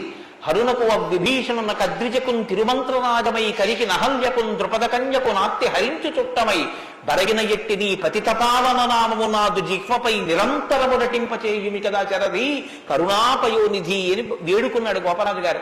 నాకేం అక్కర్లేదయ్యా స్వామి, నీ నామం నా నాలుక మీద నర్తింపచేయవయ్యా చాలన్నాడు. పవి పుష్పంబగు అగ్ని మంచగు నాకోపారం భూమిస్థలంబగు శత్రుండతిమిత్రుడవు విషము దివ్యాహారమౌ నిన్నగా అవనీమండలి లోపలం శివ శివేచ్ఛాభాషణోల్లాసకిన్ శివ నీ నామము సర్వవస్యకరమౌ శ్రీకాళహస్తీశ్వర. నాకు నీ శివనామం నా నాలుక మీద నర్తించాలని కోరుకున్నాడు ధూర్జటి. భగవన్నామం చెప్పుకుంటే చాలని ఆ నామం ఉన్నందుకు వెంపర్లాడారు. అంత్యకాలమునందు ఆయాసమును నిన్ను తలుచునో తలపనో తలతునిపుడి నరసింహ నరసింహ నరసింహ లక్ష్మీ చ దానవంతక కోటి భానుతేజ గోవింద గోవింద గోవింద సర్వేశ తన్నగాధిపశాయి పద్మనాభ అని 2 చేతులిచ్చి నమస్కారం చేసి చిట్ట చివర ప్రాణం పోయేటప్పుడు ఆవేళ యమదూతల అగ్రహంబున వచ్చి ప్రాణములు పెకలించి పట్టునప్పుడు కపవాత పైత్యములు కప్పగా శ్రమచేత కంపముద్భవమంది కష్టపడుచు నారాయణాయంచు నా జిహ్వతో నిన్ను పిలుతునో శ్రమచేత పిలువలేనో నాటికిపుడి నీ నామస్మరణ చేతు చివినిడవయ్య భూషణ వికాస శ్రీధర్మపుర నివాస దుష్ట సంహార నరసింహ దురిత దూరాన్ని గుండెలు బాదుకున్నాడు నరసింహశతక కర్త. ఆ భగవన్నామం పలికేటటువంటి భాగ్యం ఉన్న ఏకైక ప్రాణి సృష్టిలో కేవలం మనుష్యుడే. అటువంటి మనుష్యుడికి ఇచ్చినటువంటి అదనపు వరం భగవత్ కథాశ్రవణం. ఈశ్వర కథ వినగలడు. ఆ ఈశ్వర కథ వింటేనే సమస్త సంసార భ్రమణ పరితాపోపశమనం అంటారు శంకర భగవత్పాదులు. గలంతి శంభోత్పచ్చరిత సరిత కిల్బిషరజో దళంతి ధీకుల్యాశ్వరతి పతంతి విజయతాం దిశంతి సంసార భ్రమణ పరితాపోపశమనం వసంతి మచ్చేతో హృదవు విశివానందలహరి అంటారు. సంసార భ్రమణ పరితాపోపశమన కారణమైనటువంటి భగవంతుని యొక్క కథాశ్రవణము చేసి నోటితో జుర్రుకున్నటువంటి పదార్థాలు సప్త ధాతువులతో నిర్మింపబడిన ఈ దేహాన్ని పోషిస్తే భగవంతుని యొక్క కథని చెవులతో జుర్రుకున్నటువంటి వాడు మళ్ళీ పుట్టవలసిన అవసరం లేకుండా పునరపి జననం పునరపి మరణం పునరపి జనని జఠరే చయనం ఇహ సంసారే బహుదుస్తారే కృపయాపారే పాహి మురారే అని ఆ భగవన్నామామృతాన్ని చెవులలోంచి లోపలికి జుర్రుకున్నటువంటి వాడు పునరావృత్తి రహిత శాశ్వత శివ సాయుధ్య స్థితిని పొందగలుగుతున్నాడు. ఇటువంటి భాగ్యం కలిగినటువంటి ప్రాణి మనుష్యుడు. ఆ మనుష్యుని యొక్క జీవితం ఎంత గొప్పదో, అసలు నరుడంతే ఎంత గొప్పవాడో నిరూపించినటువంటి అవతారం రా. మనుష్య జన్మ అంటే అంత చులకనగా చూడబడినటువంటి రోజుల్లో నరుడంటే ఎంత గొప్పవాడో నిరూపించి చూపించాడు. అందుకే ఆయన అవతార పరిసమాప్తి చెయ్యాలి అంటే రావణ సంహారం చేసేసి అవతార పరిసమాప్తి చేసేయచ్చు. కానీ ఆయన అలా చేయలేదు, ప్రతిజ్ఞ చేశారు. 10 వర్ష సహస్రాన్ని 10 వర్ష శతానిచ, నేను 11,000 సంవత్సరములు ఈ భూమండలం మీద నడుస్తానన్నారు. దేని కొరకు? అంటే 11,000 సంవత్సరములు నేను ఈ భూమి మీద ఉండి భార్యాసహితుడనై బిడ్డల్ని కని ధర్మాన్ని అనుష్ఠించి ఒక నరుడు ధర్మాన్ని పట్టుకుంటే ఎంత గొప్పవాడు కాగలడో నిరూపిస్తానన్నాడు రాముడు. అటువంటి నరుడి కథ అయినటువంటి రామకథ వినకపోతే, రాముడికి కృతజ్ఞతలు ఆవిష్కరించకపోతే, మనసార రామనామం చెప్పకపోతే, రామచంద్రమూర్తికి నమస్కరించకపోతే ఆ జన్మ వృధా అయిపోయినటువంటి జన్మ. అంతటి మహాత్ముడు రామచంద్రమూర్తి. కాబట్టి వేదవేద్యే పరే పుంసీ జాతే దశరథాత్మజే వేద ప్రచేతసాదాసీత్ సాక్షాత్ రామాయణాత్మన. వేదము వేదోపబృంహణమై రామకథగా భూలోకంలో వచ్చింది. ఆ వేదము ఈశ్వరుని యొక్క శ్వాస. ఈ వేదము వాల్మీకి గిరి సంభూత. వాల్మీకి అనబడేటటువంటి పర్వతంలోంచి పుట్టినటువంటి ఒక జీవనది. వేదము మనం వెళ్ళి స్నానం చెయ్యాలి, మనం వెళ్ళి దర్శనం చెయ్యాలి. రామాయణము ప్రవహించి ఇంటింటి ముందు నుంచి వెళ్ళిపోయినటువంటి గంగ లాంటిది. దక్షిణామూర్తి వేదం, శంకరాచార్యుల వారు రామాయణం. దక్షిణామూర్తి ఎక్కడో ఒక్క చోట కూర్చుని ఉంటారు. సనక సనందనాదులు కూడా ఆయన కూర్చున్న చోటికే వెళ్ళి నమస్కారం చేసి జ్ఞానోపలబ్ధి పొందాలి. శంకరాచార్యుల వారు అలా కాదు. శంభోర్మూర్తిశ్చరతి భువనే శంకరాచార్య రూప. ఆ దక్షిణామూర్తి మౌనం విడిచిపెట్టి ఆసేత హిమాచల పర్యంతం పాదచారి అయి 3 పర్యాయములు పర్యటించి వేద విరుద్ధమైన వాదనలు ఖండించి మళ్లీ వేద విరుద్ధమైన వాదనలు ఈ భారతదేశంలోకి ప్రవేశించకుండా కాపు పెట్టాలన్న ఉద్దేశ్యంతో తూర్పున జగన్నాథులో గోవర్ధన పీఠము, పడమర ద్వారకలో కాళికాపీఠము, ఉత్తరముల బద్రికాశ్రమములో జ్యోతిపీఠము, దక్షిణముల శృంగగిరిలో శారదాపీఠము, 4 చోట్ల 4 పీఠములను కాపు పెట్టి గురు పరంపర నిరంతరము కొనసాగేటట్టుగా మనని అనుగ్రహించి వేద విరుద్ధమైన వాదనలు భారతదేశంలో ప్రవేశించకుండా రక్షించినటువంటి మహాపురుషుడైనటువంటి శంకర భగవత్పాదులు తానే ఆసేతు హిమాచలం పరిగెట్టించి ప్రతి ఇంటి ముందుకొచ్చి జ్ఞానబోధ చేసినట్టు రామాయణం అనేటటువంటి గంగ వాల్మీకి గిరిశంభూతయ్యి వాడలా ప్రవహించింది. రామకథ రామనామం తెలియనివాడు లోకంలో ఉండడు. ఏదైనా తెలియదేమో, రామకథ తెలియనివాడు రామనామం తెలియనివాడు లోకంలో ఉండడు. మంచికైనా రామనామం, చెడుకైనా రామనామం. ఏమయ్యా అంత పని చేసావా? రామరామ అనే చేస్తానండి అంటాడు. ఏదైనా చూడకూడదు చూస్తే రామరామ ఇలాంటిది చూశానేమండి అంటాడు. ఏదైనా మంచి జరిగితే రామరామ ఎంత మంచి మాట విన్నాను ఇవ్వాలంటాడు. భారతీయ సంస్కృతిలో రామనామం మమేకం అయిపోయింది. అటువంటి రామాయణం, అటువంటి రామనామం ధర్మానికి ఆలవాలం. ధర్మాన్ని వ్యతిరేకించడం కన్నా ఘోరమైన పాపం లోకంలో ఇంకోటి ఉండదు. ఇవాల్టి రోజున రామాయణం యొక్క ఆవశ్యకత మరీ ఎక్కువ. ఎందుచేతనో తెలుసా అండి? ఒకానొకప్పుడు ధర్మానికి వ్యతిరేకంగా మాట్లాడితేనే చాలా దోషం. అటువంటిది ఇవాళ ఏ స్థితి వచ్చేసిందంటే, ధర్మాన్ని ధర్మము అని పేరు పెట్టి వ్యతిరేకంగా మాట్లాడితే బాగుండదని ధర్మానికి ఇంకొక పేరు పెట్టి వ్యతిరేకంగా మాట్లాడే రోజులు వచ్చాయి. ఒకడు ఆవుని చంపేయాలనుకున్నాడు. ఆవుని చంపేయండి అంటే మిగిలిన వాళ్ళు బుద్ధి ఉందా లేదా అంటారు. అందుకని ఆవుని ఇంకొక క్రూర మృగం పేరు పెట్టి పిలిచి చంపేయమన్నాడు వాడు. ఎంత గడుసరితనం చూడండి. ఈ పులిని చంపేయండి అన్నాడు. పులిని చంపేయండి అంటే చూడని వాడేమనుకుంటాడు? పులిని చంపేస్తే తప్పేమిటి, వచ్చి ఓళ్ళ మీద పడిపోతుంది అనుకుంటాడు. అది పావుని చంపేయండి అన్నాడు. విన్నవాడు పావు అనుకున్నాడు, కనది ఆవు. ఆవుని చూపించి పావుని చంపేయండి అన్నాడు. వాడికి తెలియదా ఇది ఆవు అని? తెలుసు. మరి ఆవుని చంపేయండి అని ఎందుకంటావు అంటే, ఆవుని చంపేయండి అంటే ఆవుని చంపడం ఏమిట్రా అంటారని పావుని చంపేయండి అన్నాడు. తెలిసి ధర్మాన్ని ఆచరించకండి అంటే జనం తిరగబడతారని మూఢ విశ్వాసాల జోలికి వెళ్ళకండి అంటున్నాడు. పేరు మార్చారు కానీ వ్యవస్థని ధర్మానికి దూరం చేస్తున్నారు. ఆ స్థితి నుంచి మనం రక్షింపబడాలంటే మనకున్న ఆధారం ఒక్కటే, శ్రీరామాయణాన్ని వినాలి, శ్రీరామాయణాన్ని బాగా తెలుసుకోవాలి, శ్రీరామాయణాన్ని తరచి తరచి గమనించాలి. రామాయణం మనకి తెలుసున్న రామకథే కదా అనుకోకండి. నేను మీకు యథార్థం మనవి చేస్తున్నాను. మీరు రామాయణాన్ని ఎన్ని మాటలు చదవండి, ఎన్ని మాటలు వినండి, మీకు రామాయణం కొత్త కోణంలో ప్రకాశిస్తుంది, రామాయణం కొత్త కోణంలో భాషిస్తుంది. అంత గొప్ప రామాయణం. సరే నువ్వు చెప్పేది రామాయణం కదా, రామాయణం గురించి ఎందుకు అంతసేపు చెప్తావు? మేము ఎదుర వింటాం కదా రామాయణం. అసలు నువ్వు రామాయణం ప్రారంభం చెయ్యి అని మీరు అంటారు, నాకు తెలుసు. శ్రీరామాయణ ప్రారంభం ఎక్కడ జరిగింది అంటే, తపస్వాధ్యాయ నిరతం తపస్వీ వాగ్విదాం వరం నారదం పరిపప్రచ్చర్ వాల్మీకి మునిపుంగవం అన్నారు. ఒకానొక నాడు వాల్మీకి మహర్షి తన ఆశ్రమంలో ఉన్నారు. నారద మహర్షి వచ్చారు. నారద మహర్షి వస్తే వచ్చిన నారద మహర్షి ఎటువంటి వారో చెప్తున్నారు. మొదట ఏదో నారదుడు వచ్చారు, వాల్మీకి అడిగారు, అది కాదు ఆ శ్లోకం. మీరు ఆ శ్లోకాన్ని చాలా జాగ్రత్తగా గమనించాలి. ఎటువంటి నారదుడు ఎటువంటి వాల్మీకి మహర్షి ఆశ్రమానికి వచ్చారట? తపస్వాధ్యాయ నిరతం తపస్వి వాగ్విదాం వరం నారదం పరిపప్రచ్చర్ వాల్మీకిర్ మునిపుంగవం. ఈ శ్లోకం నేను చెప్పే ముందు మీతో ఒక మాట నేను మనవి చెయ్యాలి. వాల్మీకి మహర్షి ఆశ్రమానికి నారదుడు వచ్చి సంక్షేప రామాయణం చెప్పిన తరువాత కదా రామాయణం ప్రచారంలోకి వచ్చింది. వాల్మీకి మహర్షి ఆశ్రమానికి నారద మహర్షి వచ్చిన తరువాత రామాయణాన్ని ఎవరికి నేర్పారు? ఆయన రచన చేసి మొట్టమొదట ఎవరికి నేర్పి ఉండాలి? ప్రవాహము అంటే ఎవరి ద్వారానో వెళ్ళాలి కదా. అది మొట్టమొదట లోకంలో దాన్ని ప్రచారం ఎవరితో ప్రారంభమైంది? వాల్మీకి రామాయణ రచన చేసి ఎవరికి నేర్పారు? వాల్మీకి రామాయణ రచన చెయ్యగానే నేర్పిన మొట్టమొదటి శిష్యులు లవకుశులు. లవకుశులకి మొట్టమొదట రామాయణం నేర్పుంటే సీతమ్మ వాల్మీకి ఆశ్రమంలో ఉందా లేదా? ఉంది.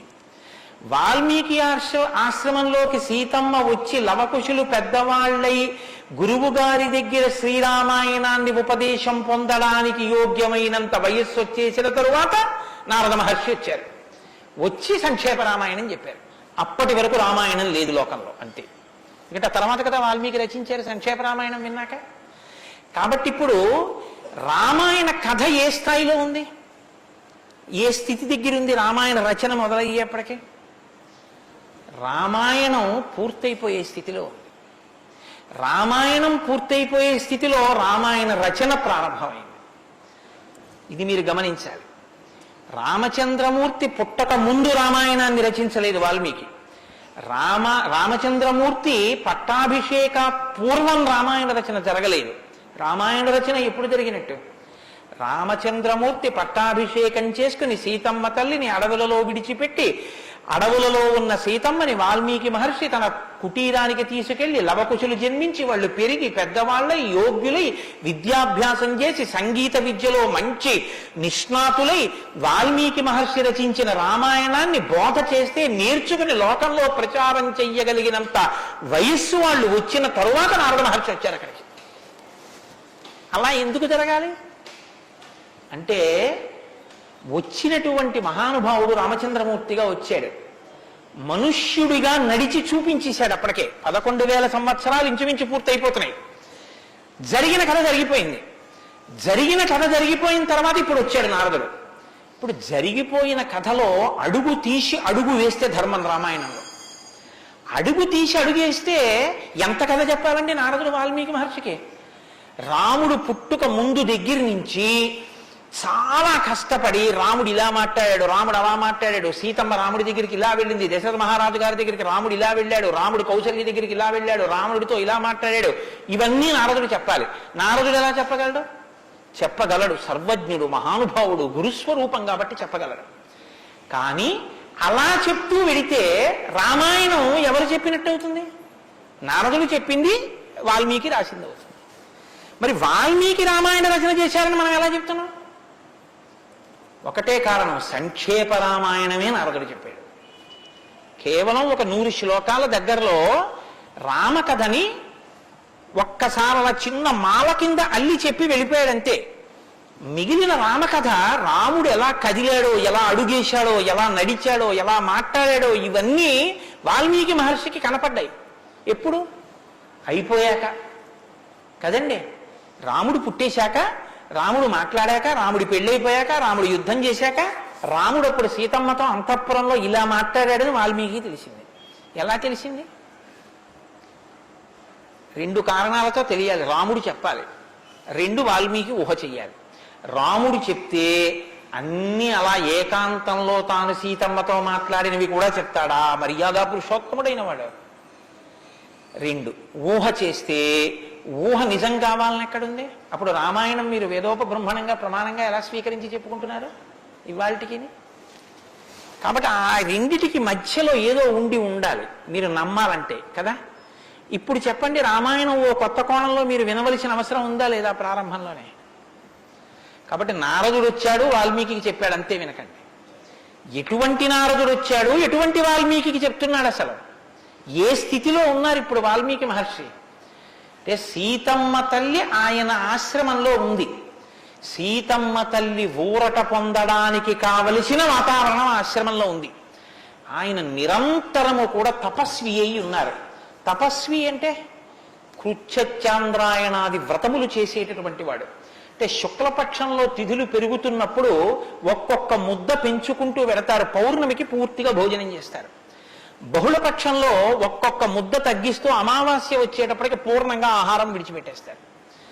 ఇలా విడిచిపెట్టి నిరంతరం వేదం చదువుకుంటూ వేదము చేత ప్రతిపాదింపబడిన పరమేశ్వర స్వరూపాన్ని ఇక్కడ అనుభవంలోకి తెచ్చుకునే ప్రయత్నం చేస్తారు. అహం బ్రహ్మాస్మి అంటే అది కదండి శృంగగిరి పీఠానికి మహావాక్యం అహం బ్రహ్మాస్మి.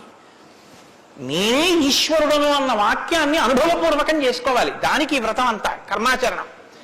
ఇప్పుడు ఈ కర్మాచరణం అంతా చేసి తపిస్తున్న వాల్మీకి దేని కొరకు తపిస్తున్నారు? బ్రహ్మముగా తనను తాను తెలుసుకొనుట కొరకు ప్రయత్నిస్తున్నారు. ఇప్పుడు యోగ్యమైన కాలం సిద్ధించింది. యోగ్యమైన కాలం సిద్ధిస్తే ఉపదేశం చెయ్యడానికి రావలసిన వాడు ఎవరు రావాలి? గురువుగారు రావాలి. గురువు గారి కన్నా మంగళస్వరూపం లోకంలో ఉంటుందా? ఇంకుండదు. అన్నిటికన్నా మంగళస్వరూపం ఏది అంటే గురువుగారి. గురువు గారి కన్నా గొప్పవాడు, గురువు గారి కన్నా అధికుడు లోకంలో ఉండడు. నగురోరధికం నగురోరధికం నగురోరధికం ఇది శివశాసనత. గురువు కన్నా అధికుడు ఇహ లోకంలో లేడు. మరి ఈశ్వరుడండే అని మీకు అనుమానం రావచ్చు. ఈశ్వరుడి కన్నా అధికుడు గురువే. ఎందువల్ల? అసలు గురువు లేకపోతే ఈశ్వరుడి యొక్క అస్తిత్వం ప్రకటనం కాదు. సరికదా? నేను మీకు ఒక మాటలో చెప్పాలంటే శృంగగిరి పీఠాధిపత్యం వహించిన చంద్రశేఖర భారతీ స్వామి వారి దగ్గరికి ఒక వ్యక్తి వెళ్ళి అన్నాడు, నా దగ్గర ఒకటి కన్నా ఎక్కువ మంత్రాలు ఉపదేశం పొందినవి ఉన్నాయి. నేను ఒక మంత్రానికి ధ్యాన శ్లోకం చేసి మంత్రాన్ని అనుష్ఠిస్తుంటే ఇంకో మంత్రం యొక్క ధ్యాన శ్లోకంలో స్వరూపం కనపడుతోంది, నన్ను ఏం చేయమంటారని అడిగాడు. ఆయన అన్నారు, నీకు ఉపదేశం చేసినటువంటి గురువు గారి పాదాలు నీకు కనపడుతుంటాయా? అయ్యో నాకు చాలా ఇష్టం అండి, మా గురువు గారి పాదాలు నాకు బాగా జ్ఞాపకం. ఏ మంత్రం చేసినా గురువు గారి పాదాలే చూడన్నారు. అలా ఎలా కుదురుతుందండి అన్నాడు ఆయన. ఆ ధ్యాన శ్లోకంలో రూపం కదా చూడాలి. ఏ మంత్రం చేసినా గురువు గారి పాదాలు ఎలా చూస్తాం? ఏ గురుర్ బ్రహ్మ గురుర్ విష్ణు గురుర్దేవో మహేశ్వర. గురువే బ్రహ్మ, గురువే విష్ణువు, గురువే మహేశ్వరుడు. ఇక గురువు గారి పాదాలే ఆ దేవతలన్నీ. కాబట్టి గురువు గారి పాదాలు చూస్తూ నువ్వు ఏ మంత్రం చెప్పినా ఆ మంత్రం సిద్ధిస్తుంది. అయినప్పుడు ఇప్పుడు గురు దర్శనమే మంగళకరమైనటువంటి దర్శనం. నారదుని యొక్క దర్శనం, నారదుని యొక్క పేరెత్తడం కన్నా గొప్పతనం ఇంకోట్లేదు. కాబట్టి ఇప్పుడు రామాయణ ప్రారంభం దేనితో ప్రారంభమైంది? గురువు గారి దర్శనంతో ప్రారంభమైంది. నారద మహర్షి దర్శనం గురువు యొక్క దర్శనం. ఎవరికి? వాల్మీకి. రామాయణాన్ని నమ్ముకున్న జాతికి ప్రతినిధి. మనకే దర్శనంతో ప్రారంభమైంది? జగద్గురు దర్శనంతో మనకి ప్రారంభమైంది. కాబట్టి ఇప్పుడు ఎవరొచ్చారు? ఆ వచ్చినటువంటి వ్యక్తి సామాన్యమైనటువంటి వ్యక్తి రాలేదు. నారదుడు ఆ వచ్చినటువంటి వారు మహానుభావుడై తపస్వాధ్యాయ నిరతం, నిరంతరము తపస్సు చేసేటటువంటి వారు. మీతో మాట మనవి చేశాను. తపస్సు అంటే ఈ వ్రతమును ఆచరిస్తూ నిత్య నైమిత్తిక కర్మలను వైక్లభ్యం లేకుండా అనుష్ఠించేటటువంటి వారు. నిత్యకర్మ అని ఒకటి ఉంటుంది, అది ఎప్పుడూ మానడానికి వీల్లేదు. సంధ్యావందనం ఉంది, ఎప్పుడూ మానకూడదు, ఎప్పుడూ చేయవలసింది. నైమిత్తిక కర్మ ఉంది, ఒక్కొక్క తిథి నాడు ఒక్కొక్కటి చేయవలసి ఉంటుంది. శ్రీరామ నవమి వచ్చిందనుకోండి, ఏం చెయ్యాలి? శ్రీరామనవమి నాడు ఉదయం నుంచి రాత్రి వరకు శ్రీరామ జయరామ జయ జయరామ అన్న 13 అక్షరాల మంత్రాన్ని రాత్రి వరకు చేసి, రాత్రి ప్రదక్షిణం చేసి, ఉపవాసం చేసి, మరునాడు ఉదయం ఎక్కడ మీరు ఈ మంత్రం చేశారో అక్కడికి వచ్చిన తరువాత శ్రీరామ పట్టాభిషేక సర్గ, శ్రీరామావతార సర్గ, ఈ 2 సర్గలు పారాయణ చేయాలి. ఈ 2 పారాయణ చేసి, మొన్న శ్రీరామనవమి నాడు మేము కాకినాడలో అయ్యప్ప స్వామి దేవాలయంలో చేశాం. అవి ఈ 2 సర్గలు పారాయణ చేసి, తదనంతరం ముందు పేదలకి అన్నదానం నారాయణ సేవగా చేసి, తరువాత తాను ఆహారం స్వీకరించాలి. అది శ్రీరామనవమి నాడు చేయవలసినటువంటి విధానం. దీన్ని నైమిత్తిక తిథి ఆచరణము అంటారు. ఒక్కొక్క తిథి ఒక్కొక్కలా చెయ్యాలి. నిత్యకర్మ చేస్తూ, నైమిత్తిక తిథులను చేస్తూ, కృచ్ఛచాంద్రాయణాది వ్రతములను చేస్తూ, ఎప్పుడూ వేదాన్ని అలా చదువుకుంటూ వేదము చెప్పినటువంటి హృదయాన్ని, వేదము చెప్పినటువంటి మంత్రములలో ఉన్న సారమును అవగతం చేసుకుని బ్రహ్మమును అనుభవంలోకి తెచ్చుకునేటటువంటి ప్రయత్నం చెయ్యడానికి ఉపకరణంగా ఈ శరీరాన్ని వాడుకుంటున్నవారు. ఎంత తేడా ఉందో మీరు గమనించండి. మనం ఏం చేస్తామంటే ఈ శరీరాన్ని పోషించి ఈ శరీరము వలన ఎన్ని సుఖములు పొందవచ్చో అన్ని సుఖములను పొందడానికి సాధనంగా దీన్ని వాడతాం.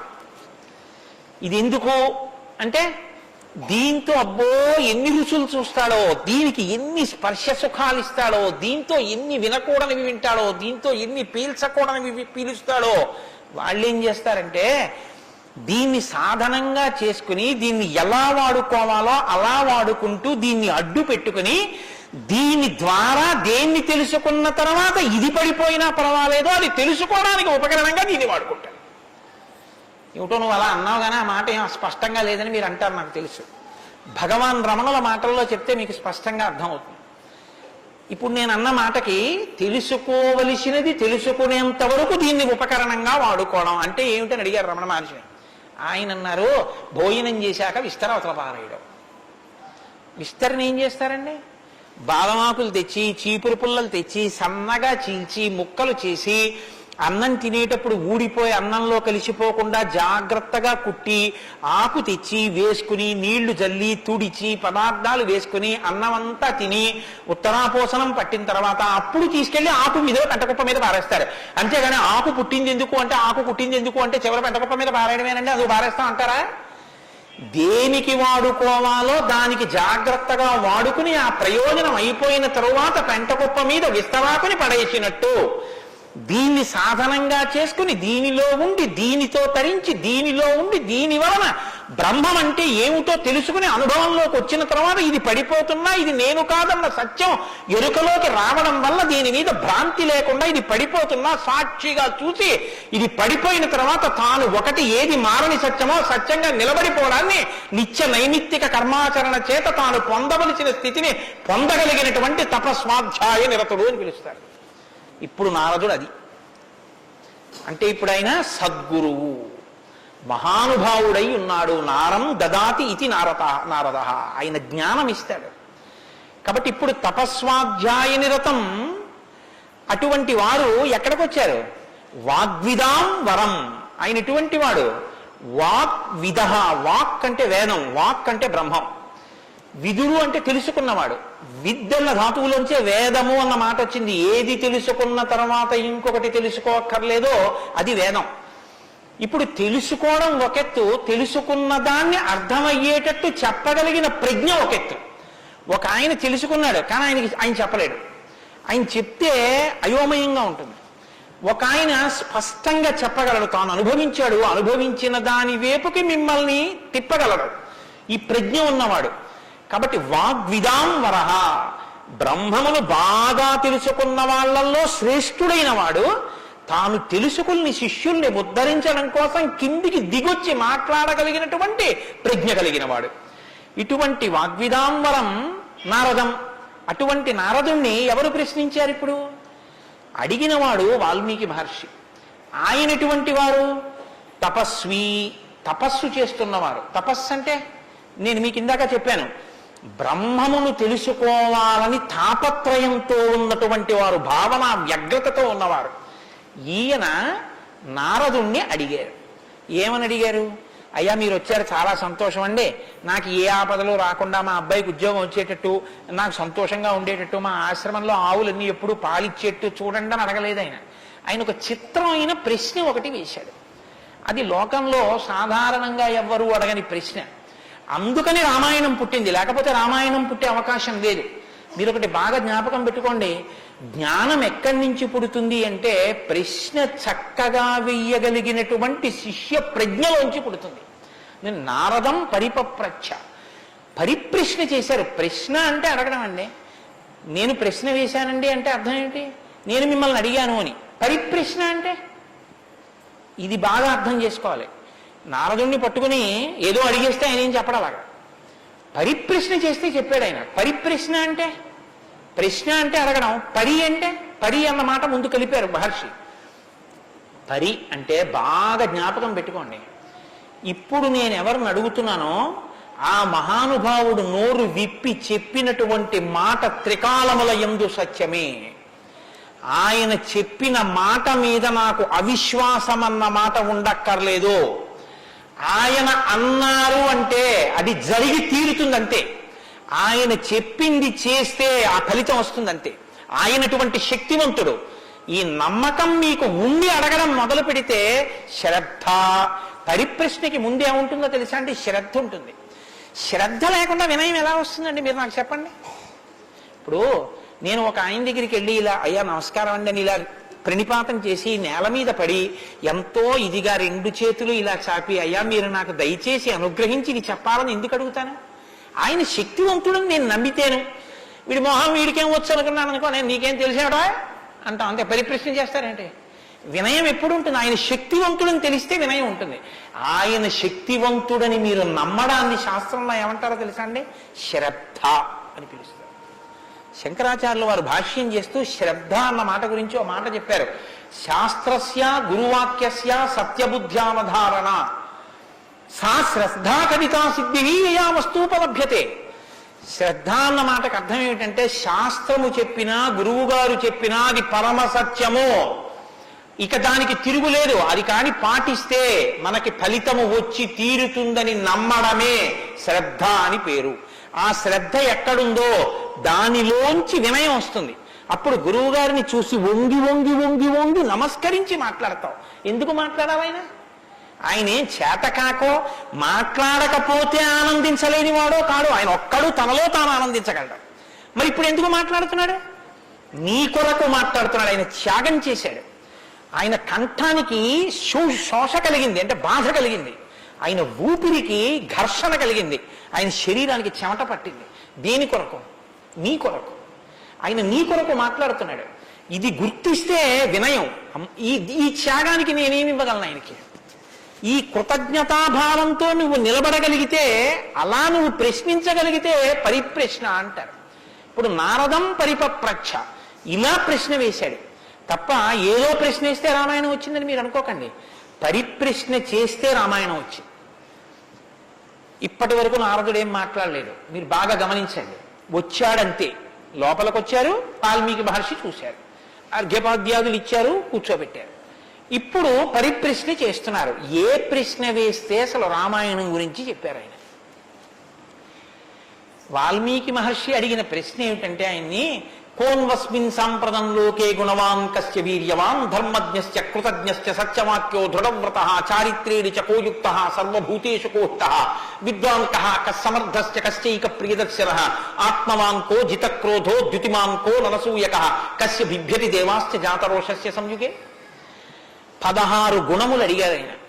ఈ 16 గుణములు పరిపూర్ణముగా ఉన్నటువంటి ఒక మానవుడు ఈ లోకంలో ఈ కాలంలో నేను ఉన్న రోజుల్లోనే, నేను ఇప్పుడు శరీరంతో తిరుగుతుండగా నా మాంసనేత్రంతో చూడడానికి వీలుగా ఎక్కడైనా ఎవరైనా ఉన్నారా అని అడిగాడు. అంటే అలాంటి వారే ఉన్నారు.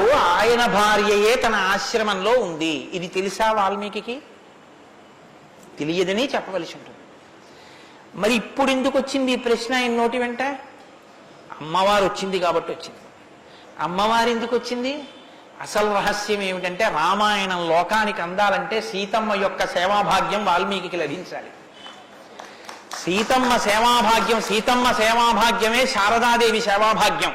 అది అందితే నోటి వెంట ఈ ప్రశ్న వచ్చింది.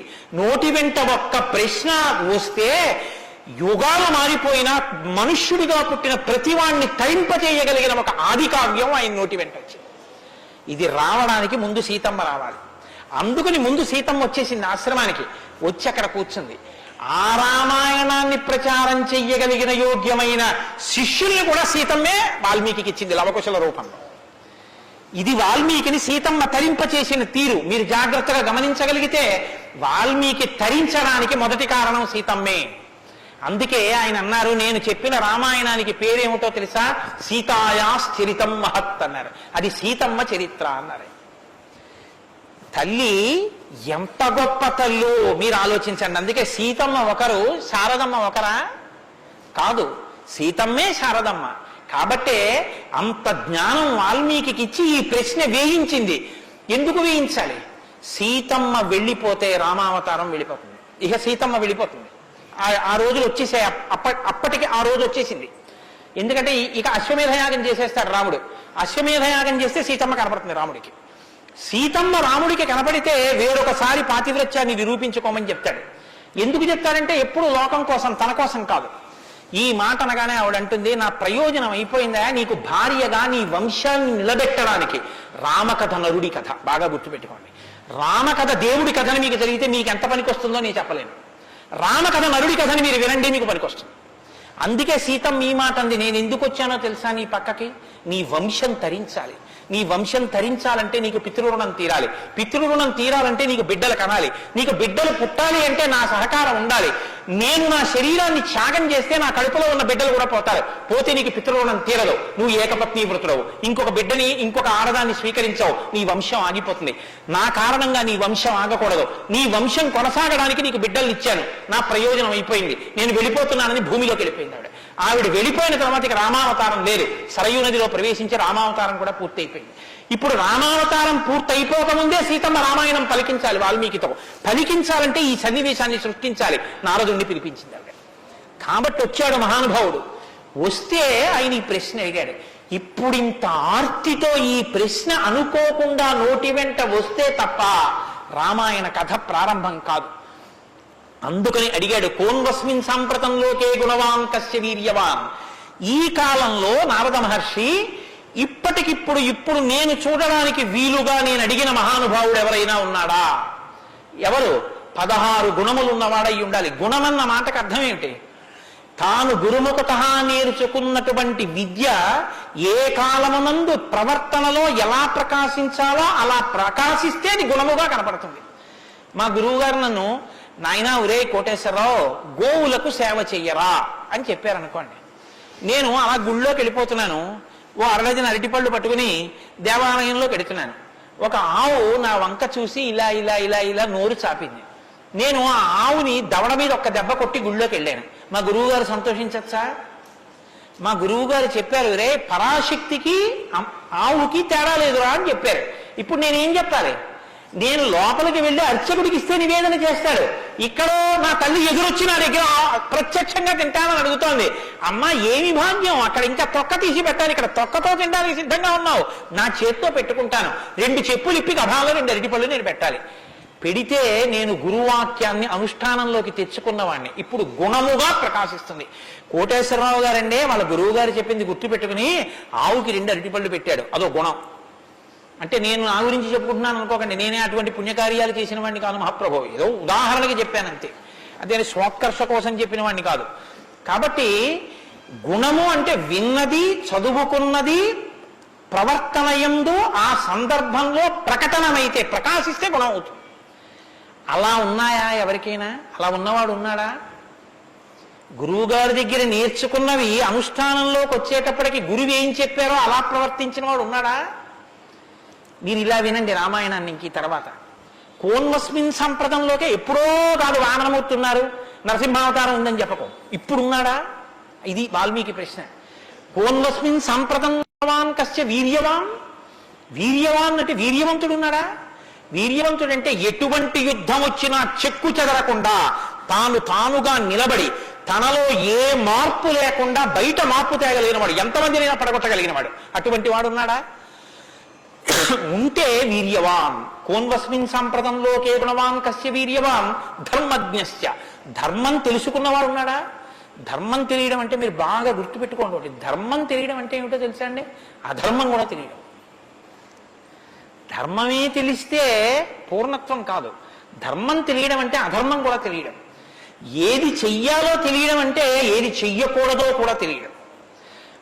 మీరు కొంచెం ఆలోచించండి. నేను మాట అనేసి వదిలేస్తాను, ఇప్పుడు మీరు జవాబు చెప్పక్కర్లేదు. చెయ్యమన్నది చెయ్యడం తేలిక, చెయ్యొద్దన్నది వదిలేయడం తేలిక. చెయ్యొద్దన్నది వదిలేయడమే చాలా కష్టం. మీరు చూడండి, నేను మంత్రం ఇస్తాను, 11 మార్లు చెయ్యండి రోజు, ఒక్క మాట కూడా మీకు కోతి గుర్తు రాకూడదన్నాను అనుకోండి, అలా చేయగలరా? ఇది వద్దు అని ఏదంటామో అదే చేయబుద్ధి వేస్తుంది. దేవుడికి 2 అగరత్తులు పెట్టు అన్నాను అనుకోండి, భయానికో భక్తికో 2 అగరత్తులు వెలిగించేయడం తేలిక. వద్దన్నది చేయకుండా ఉన్నవాడు ప్రజ్ఞావంతుడు. వద్దన్నది చేయకుండా ఉండాలంటే అధర్మం తెలియాలి కదండి. అధర్మం తెలియడం, ధర్మం తెలియడం, ధర్మం పాటించడం, అధర్మం విడిచిపెట్టడం, అధర్మం చేసిన వాడిని కూడా ఉండకుండా చేయడం, ఎందుకంటే వాడి వల్ల ధర్మం వ్యాప్తి చెందకుండా. ఇది ధర్మం తెలియడం. కాబట్టి ధర్మజ్ఞశ్చ కృతజ్ఞశ్చ. కృతజ్ఞశ్చ అంటే ఎవరో తనకు ఒక ఉపకారం చేశాడు, వాడు అదృష్టం అండి నన్ను సేవించుకున్నాడు అండం కాదు, ఎంత మహానుభావుడండి, నిజంగా నాకు ఎంత ఉపకారం చేశారండి, ఎంత ఉపకారం చేశారండి అని తలుచుకు తలుచుకు తలుచుకు తలుచుకు పొంగిపోగలిగినటువంటి మనసు ఉండడం. అసలు మనుష్య జన్మకు ఉండవలసిన ప్రధాన లక్షణం అదేనండి. కృతజ్ఞో నాస్తి నిష్కృతి. కృతజ్ఞత లేని వాడికి నిష్కృతి లేదు. అటువంటి కృతజ్ఞత ఉన్నవాడు ఉన్నాడా లోకంలో ఎవరైనా? ధర్మజ్ఞశ్చ కృతజ్ఞశ్చ సత్యవాక్యో. ఎప్పుడూ సత్యమే మాట్లాడాలి, నిన్ను విరిగి మీద పడిపోని నేను సత్యమే చెప్తాను అని వ్రతం పట్టినవాడు ఎవరైనా ఉన్నాడా? సత్యవాక్యో దృఢవ్రత. ఒక పని మొదలు పెడితే అనుకున్నాం కాదండి అది అలా అవుతుందా అందుకని వదిలేశాను లేండి ఇప్పుడు మార్చేశాను సంకల్పం అనకుండా, తాను ఒక్కసారి నోటి వెంట ఇది చేస్తానని అంటే పిడుగులు పడిపోయినా ఆ పని చెయ్యగలిగినటువంటి వాడు, దాన్ని విడిచిపెట్టనటువంటి వాడు, అటువంటి పూనిక ఉన్నవాడు ఉన్నాడా? దృఢవ్రత. కాబట్టి కోన్వస్మిన్ సాంప్రదం లోకే గుణవాన్ కస్య వీర్యవాన్ ధర్మజ్ఞశ్చ కృతజ్ఞశ్చ సత్యవాక్యో దృఢవ్రత చారిత్రేణ చకోయుక్తః. ఆయన ప్రవర్తనని చూస్తే ఇంకా మీరు వేదం చదవక్కర్లేదు. వేదం చదవక్కర్లేదంటే చదవద్దని కాదు నా ఉద్దేశం. ఆయన ప్రవర్తన చూస్తే ఆయన ఏది చేశారో అదే వేదం చెప్పింది అని గుర్తు. అటువంటి ప్రవర్తన ఉన్నవాడు ఉన్నాడా? పడుకున్నా, లేచినా, మాట్లాడినా, కూర్చున్నా, నించున్నా, నడిచినా, ఏం చేస్తున్నా ధర్మానికి అనుగుణంగా ప్రవర్తించగలిగినటువంటి నడవడి కలిగినటువంటి వాడు లోకంలో ఉన్నాడా? చారిత్రేణ చకోయుక్తః సర్వభూతేషు కోహితః. ఇంత బలపరాక్రమాలు ఉండి కూడా సమస్త భూతముల పట్ల దయ కలిగిన వాడు లోకంలో ఉన్నాడా? గుండెల నిండా అంత కారుణ్యం ఉన్నవాడు ఉన్నాడా? సర్వభూతేషు కోహితః విద్వాంకః. తెలుసుకోవలసినవన్నీ సమస్తము తెలుసుకున్నటువంటి విజ్ఞాని ఉన్నాడా? అటువంటి విద్వాంసుడు ఉన్నాడా? విద్వాంకః కస్సమర్థశ్చ. ఎటువంటి పనైనా సరే వీరు చెయ్యలేరు వీరు చెయ్యలేరు అనొచ్చేమో కానీ ఆయన ఇది చెయ్యలేరని చెప్పడానికి ఒక పని లేకుండా ఏ పనులైనా చెయ్యగలిగిన వాడు ఉన్నాడా? కస్సమర్థశ్చ కశ్చైక ప్రియదర్శనః. ఎప్పుడు మీరు చూసినా చూడాలనిపించేట్టుగా ఉండేవాడు ఉన్నాడా? ఆయన యుద్ధం చేస్తుంటే వింటినారి లాగుతున్నాడు అందం, ఆయన అడవిలో నడుస్తున్నాడు అందం, ఆయన కిరీటం పెట్టుకున్నాడు అందం, ఆయన పాదపీఠం మీద పాదం పెట్టాడు అందం, ఆయన జిల్లేడు పాలు పోసుకుని జటాజూటం కట్టుకున్నాడు అందం, ఆయన ఏమీ లేదు నారచీర కట్టుకుని కోదండం పట్టుకున్నాడు అందం, ఆయనకి కోపం వచ్చి కన్నులు ఎర్రబారాయి అందం, ఆయన బాలరాముడిగా పిలక పెట్టుకుని వెడుతున్నాడు అందం, సీతమ్మతో మాట్లాడుతున్నాడు అందం, నిద్రపోతున్నాడు అందం. అసలు ఏది చూసినా అందం. అబ్బా ఇప్పుడు అంత బాగుంటాడండి, ఆ తర్వాత బాగుంటాడండి, కొంచెం అలంకారం చేసుకుంటాడు బాగుంటుంది అనడానికి ఏమైనా ఉంటుందా? ఎప్పుడు నువ్వు చూసినా అలాగే చూడాలనిపించేటట్టుగా ఉండేవాడు ఎవరైనా ఉన్నాడా? కశ్చైక ప్రియదర్శన. ఎంత పెద్ద మాట అండి. నిద్రపోతుంటే చూసావు, నిద్రపోతుంటే చూడాలండి ఆయన సౌందర్యం. ఆ మాట ఎవరికన్నా ఉంటుందండి లోకంలో? ఏమన్నా ఆయన నిద్రపోతుంటే ఎంత బాగుంటాడండి అంటారా? ఏమన్నా ఆయన నిద్ర లేచి ఒళ్ళు విల్చుకుంటుంటే చూడాలండి ఆయన అందం ఎవరికైనా ఉందా? ఆయన యుద్ధం చేస్తుంటే చూడాలండి అందం ఎవరికైనా ఉంటుందా? ఎంతటి అందగాడు రామో. ఆయన పుంసామోహన రూపాయ పుణ్య శ్లోకాయ మంగళం. ఆడవాళ్ళు మోహించడం కాదు, పురుషులు మోహించారు ఆయన్ని. అంతటి అందగాడు. కొన్ని కోట్ల మంది కంఠాలు కోసేశాడంతే రామావతారంలో. నెత్తుటిని ఏర్లు పాడించాడు. అయినా అందం. ఈ భుజాలు అందం, గడ్డం అందం, చెక్కిళ్ళు అందం, ఆ ఆజానబాహు వరవింద దళాయతాక్షం. ఆ కళ్ళందం, ఆ కనుబొమలందం, ఆ ముక్కందం, ఆ మూతి అందం, ఆ గడ్డం అందం, ఆ కంఠం అందం, అన్నీ అందం. అందమే రాముడు, రాముడే అందం, రాముడే అభిరాముడు. అటువంటి వాడు ఉన్నాడా? కశ్చైక ప్రియదర్శన ఆత్మవాంకో. గొప్ప ధైర్యవంతుడు ఉన్నాడా లోకంలో? ధైర్యవంతుడు అంటే మీరు బాగా జ్ఞాపకం పెట్టుకోండి. ధైర్యవంతుడు అన్న మాటకు అర్థం ఏంటో తెలుసండి? భయం లేనివాడు అని కాదు. ధైర్యము అన్న మాటకి ఇంకో అర్థం కూడా ఉంది. ధైర్యము అంటే తాను ఏ పని మీద బయలుదేరాడో ఆ పనికి అనుగుణమైనటువంటి సంభారములను మాత్రమే దగ్గరుంచుకుని ఆ పని మీద మాత్రమే దృష్టి పెట్టి ఆ పనిని పాడు చేసేటటువంటి ఏ ఇతర ఆకర్షణీయమైనటువంటి వ్యవహారమైనా త్రోసి రాజుని విడిచిపెట్టగలిగినటువంటి పూనిక ఉన్నవాడు ఉన్నాడా? నేను ఏకపత్ని వ్రతం చేస్తానన్నాడు, భార్యని రావణాసురుడు ఎత్తుకుపోయాడు, చాలా మంది వచ్చి మీద పడ్డారు. మా నాన్నగారు దక్షిణ నాయకుడు, మా వంశంలో చాలా మంది దక్షిణ నాయకులు, మా ఆవిడ దగ్గర లేదు కదండి అని ఏమైనా పొరపాటు పడ్డాడా? తాను ఏది అన్నాడో రామో దీర్ణాభిభాషతే, 2 మాటలు నాకు రావమ్మా అన్నాడు అంతే. లోకంలో అవతార పరిసమాప్తి వరకు అంతే. అలా ఉండగలిగిన వాడు ఉన్నాడా? ఆత్మవాన్కో జితక్రోధో, కోపాన్ని గెలిచిన వాడు ఉన్నాడా? కోపాన్ని గెలవడం ఏమిటండి? అది ఏమైనా ఎదురుగుండా వచ్చి నిలబడుతుందా క్రోధం? ఎలా గెలుస్తారు అంటే క్రోధం ఎక్కడి నుంచి వస్తుందో మూలస్థానాన్ని గుర్తెరగడం, వికార కారణాన్ని తెలుసుకోవడమే క్రోధాన్ని గెలవడం. అంటే మీరు చూడండి, నాకండి ఎంత కోపం వచ్చేసిందో అంటాడు. ఎంత కోపం వచ్చేసిందో ఎక్కడి నుంచి వచ్చింది? ఇక్కడి నుంచే రావాలి కోపం. ఇక్కడి నుంచి రావడానికి అనువైన అవకాశం, వాతావరణం నువ్వు ఇస్తే రావడానికి సిద్ధంగా ఉంటుంది. మంట పుట్టడానికి సిద్ధంగా ఉన్నట్టుంటుంది అది. నువ్వు అది పుడితే ఎంత వికారంగా ఉంటావో, నీ ముఖం ఎలా ఉంటుందో, ఎంత జేవురించుకుని ఉంటుందో, ఎలా అరుస్తావో, నీ చేతులు ఎలా ఉంటాయో, ఓసారి ఆ టైంలో వీడియో తీసి చూసుకో ఎలా ఉంటుందో. అసహ్యం వేస్తుంది మన మీద. మనకి అదేంటంటే అలా ఉన్నాననిపిస్తుంది. ఇన్ని వికారములు ఇది వస్తే వస్తున్నాయని తెలుసుకుని అది రాకుండా తొక్కి పెట్టగలిగిన వాడు ఉన్నాడా? అలా ఉంటే జితక్రోధో, అలాంటి వాడు ఉన్నాడయా లోకంలో?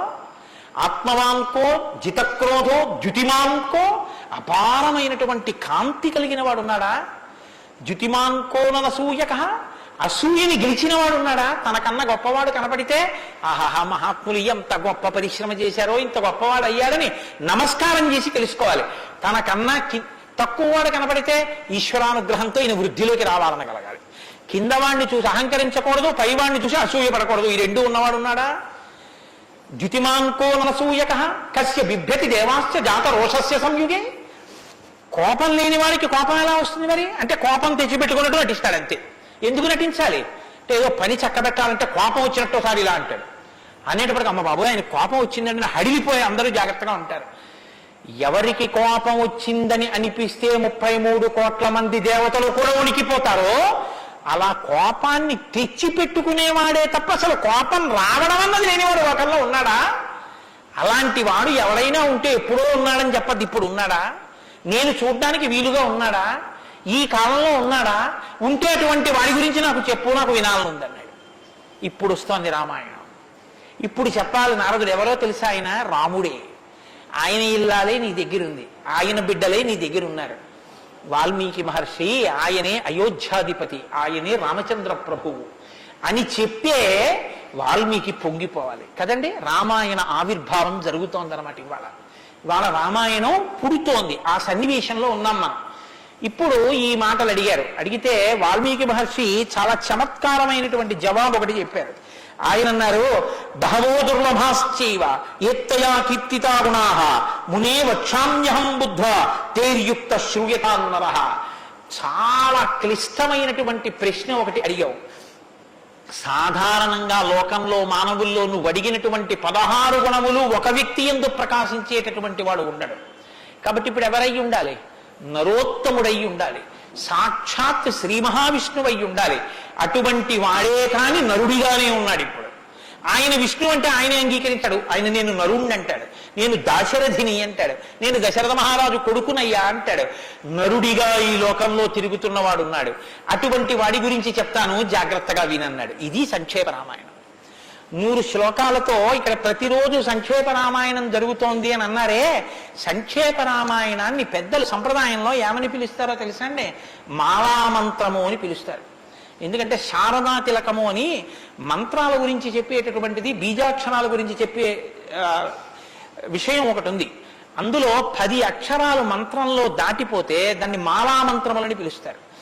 100 శ్లోకములతో ఉన్న సంక్షేప రామాయణం మాలా మంత్రం. అందుకే సంక్షేప రామాయణాన్ని పారాయణ చేస్తే అది రక్షణ చేస్తుంది. మన్నాత్ త్రాయితే ఇది మంత్ర. దాన్ని మననం చేస్తే అది కాపాడుతుంది. సంక్షేప రామాయణం కూడా అలా కాపాడుతుంది. సద్గురువైనటువంటి నారద మహర్షి నోటిలోంచి పుట్టింది సంక్షేప రామాయణం. యోగులు రమించడం అంటే బాహ్యంలో తిరిగేటటువంటి మనస్సుని బుద్ధిని నిగ్రహించి వెనక్కి తిప్పి ఆత్మలోకి దింపి తాను ఒకటిగా నిలబడిపోయి పొందేటటువంటి ఆనందమేదో అది సాకారమును పొందితే రాముడు. కాబట్టి యోగులు రమించేటటువంటి స్వరూపమేదో దానికి రామ అని పేరు. కాబట్టి రామో నామ జనైశ్రుత నియతాత్మా మహావీర్యో ద్యుతిమాన్ ధృతిమాన్ వసీ. నువ్వు చెప్పినటువంటి గుణములన్నీ ఉన్నవాడు, దానితో పాటుగా వసీ ఇంద్రియములను నిగ్రహించినటువంటి వాడు. ఇంద్రియాలను నిగ్రహించడం అన్న మాట మీరు రామాయణంలో చాలా జాగ్రత్తగా గమనించి తెలుసుకోవలసింది. ఇంద్రియాలని నిగ్రహించడం అంటే ఏమిటో తెలుసా అండి? మనసు దేన్ని చూస్తే, దేన్ని వింటే కదిలిపోతుందో, ప్రశాంతంగా ఉన్నది అలజడిని పొందుతుందో దాన్ని చూడకుండా, దాన్ని వినకుండా బలవంతంగా నిగ్రహించడం ఎటువంటిదో తెలుసా అండి? ఒక త్రాచుపాము అలా వెళ్ళిపోతుంది, గభాల్ని ఇలా చూశాడు, అయ్య బాబాయ్ త్రాచుపాము పెద్ద గెంతు గెంతాడు. అది అకస్మాత్తుగా ఏమైందంటే ఆ గెంతడంలో త్రాచుపాము యొక్క పడగ మీద 2 కాళ్ళు వేసి తొక్కాడు. ఇప్పుడు త్రాచుపాము తల పైకి ఎత్తలేకపోతుంది. ఇప్పుడు తను త్రాచుపాము నా కాళ్ళ కింద ఉంది, నన్ను ఏం చేస్తుంది అని ఉండగలడని మీరు అనుకుంటున్నారా? అతను గడగడగడగడగడ వణికిపోతూ చెమట్లు పట్టేస్తున్నాయి. ఎందుకంటే నేను త్రాచుపాము మీద ఉన్నాను, అది తోక కదుపుతోంది, తోకతో కాళ్ళు చుడుతోంది. ఈ కంగారులో ఏం చేస్తాడంటే త్రాచుపాము మీద తాను నిలబడి ఉండగా ఇక త్రాచుపాము తను ఏం చెయ్యలేదన్న స్థితిలో ఉన్నా ఎప్పుడో ఒకప్పుడు త్రాచుపాము మీద కాలు తీసేస్తాడు, కంగారు పడిపోయి తీసేస్తాడు.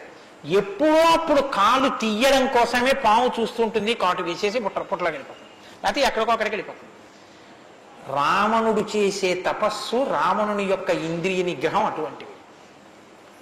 బలవంతంగా అణిచి పెడతాడు, అవకాశం రాగానే అది ఒక్కసారి జడలు విప్పి ప్రళయతాండవం చేసి రావణుణ్ణి పడగొడుతుంది. మండోదరి చెప్పింది ఈ మాట, నా సొంతం కాదు. రాముడు అలా కాదు, విచారణ చేసి ఉంటాడు. అర్థమనర్థం భావయనిత్యం అంటారు శంకరాచార్యులు వారు. నారీస్తన భరణాభీదేశం దృష్ట్యా మాగా మోహావేశం ఏతత్ మాంసవసాది వికారం మనసి విచింత్య వారం వారం అంటారు.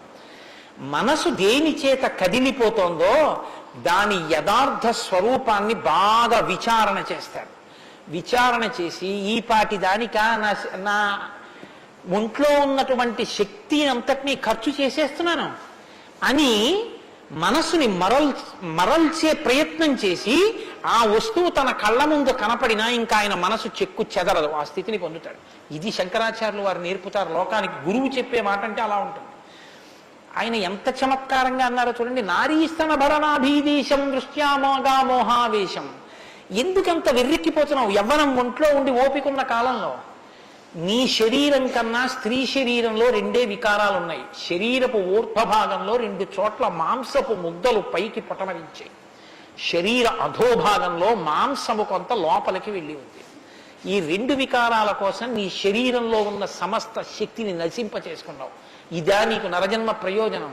మనసి విచింతియ వారం వారం, దీన్ని బాగా ఆలోచించు అన్నది. ఇది పట్టుకుందనుకోండి, కంటిని మనసుని కంటితో చూడడం వల్ల కదపగలిగిన మనసుకి ఇప్పుడు ఆ వస్తువు కనపడినా ఇక మనసు కదలదు. ఇది ఇంద్రియ నిగ్రహం అంటే. ఇంద్రియాలని జయించడం అంటే అది. ఇది రాముడు. అందుకే ధృతిమాన్ వసీ, అపారమైన శక్తితో ఉంటాడు, సంకల్ప శక్తితో ఉంటాడు, ఇంద్రియములను జయించిన వాడై ఉంటాడు.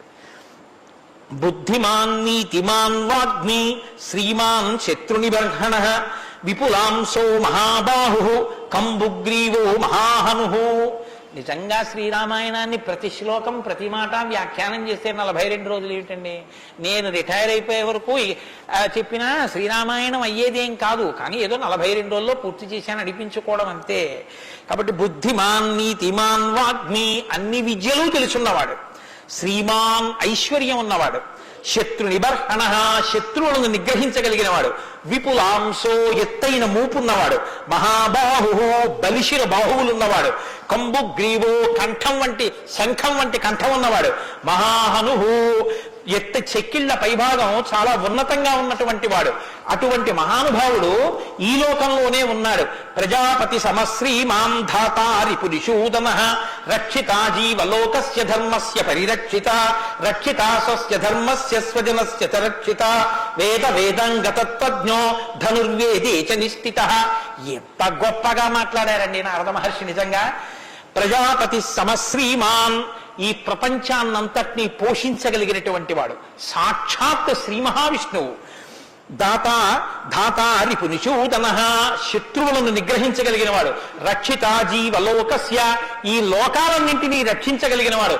ధర్మస్య పరిరక్షిత, ధర్మాన్ని రక్షించేటటువంటి వాడు.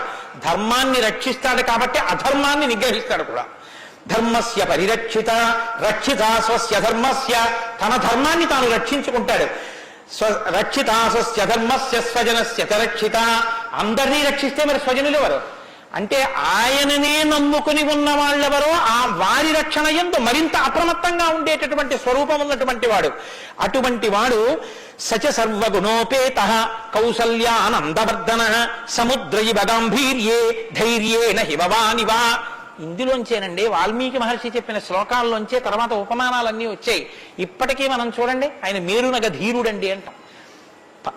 ఆయన్ని పోల్చి చెప్పేటప్పుడు హిమవత్ పర్వతము వంటి వాడు, సముద్రము వంటి గాంభీర్యం ఉన్నవాడు అని చెప్పారు నారద మహర్షి. సముద్రం చూడండి ఎంత గంభీరంగా ఉంటుందో. సముద్రం కడుపులో ముత్యాలు, రత్నాలు, వజ్రాలు ఇన్ని ఉంటాయి. ఇన్ని ఉన్నా కప్పి ఉంచుతుంది. సముద్రంలో బడబాగ్ని ఉంటుంది, కానీ తాను మాత్రం చల్లగా ఉంటుంది. సముద్రం ఒడ్డుకొస్తుంది, వచ్చి మీ కాళ్ళు తాను కడుగుతుంది. చేతకానిది ఎదురొచ్చి మీ కాళ్ళు కడిగిందని మీరు ధూర్తతనంతో లోపలికెడితే మిమ్మల్ని తనలో కలుపుకుంటుంది. ఎదురొచ్చి మీ దగ్గరికి వస్తోంది కదా అని మీ కాలి చెప్పు తీసి అందులో వేస్తే తీసుకొచ్చి అవతల బారేస్తుంది ఒడ్డున. ఇది సముద్రం యొక్క గాంభీర్యం. తాను ఉప్పు కయ్యగా ఉంటుంది, పర్వదిన స్నానానికి పనికొస్తుంది. ఇన్నిటిని కప్పిపుచ్చి నిలబడగలిగినటువంటి స్వరూపం సముద్రం. కడుపులో బడబాగ్ని ఉన్న, సీతాపహరణమే జరిగిన, తండ్రే మరణించిన, రాజ్యమే పోయిన, అరణ్యంలో తిరిగిన, జుట్టు తీసేసిన, జిల్లేడు పాలు పోసుకుని ఆఖరికి ఆ జటలు కట్టుకున్న, నారచీర కట్టుకున్న, పాదాలకి చెప్పులే లేకపోయినా, అగ్నిహోత్రాన్ని చంకన తగిలించుకున్న, అడవిలో మృగాన్ని బాణం పెట్టి కొట్టి చర్మం ఒలిచి మాంసం తీసి తెచ్చి సీతమ్మ వండితే తప్ప తినలేని స్థితిలో రాజారాముడు అయినటువంటి వాడు బ్రతకవలసి వచ్చిన తెల్లవారుజామున 4 గంటల సమయంలో దాహమేస్తున్న ఏనుగు నదిలో తొండం పెట్టి నీళ్లు తాగడానికి కూడా భయపడినంత చలికాలంలో కూడా వెళ్ళి స్నానం చెయ్యగలిగిన మొనగాడు. ఇన్ని కష్టాలు కడుపులో పెట్టుకుని కూడా పైకి చెక్కు చెదరకుండా ఉండగలిగినటువంటి గంభీరమూర్తి ఆయనయా రాముడంటే అన్నాడు నారదుడు. కాబట్టి సముద్రైవ గాంభీర్యే ధైర్యేన హిమవానివా, ధైర్యంలో హిమవత్ పర్వతం వంటివాడు. పర్వతాన్ని చూడండి, వర్షధారల చేత కొట్టబడుతుంది, పిడుగులు పడిపోతాయి. ఆ పర్వతం మీదే చెట్లు పెరుగుతాయి, ఆ పర్వతం మీదే సింహాలు తిరుగుతాయి, పులులు తిరుగుతాయి. ఆ సముద్రానికి కన్నాలు పెట్టి పావులు పడుకుంటాయి. చిట్టెలుకలు కన్నాలు చేసి ఆ పర్వత పాదాల మీద తిరుగుతూ ఉంటాయి.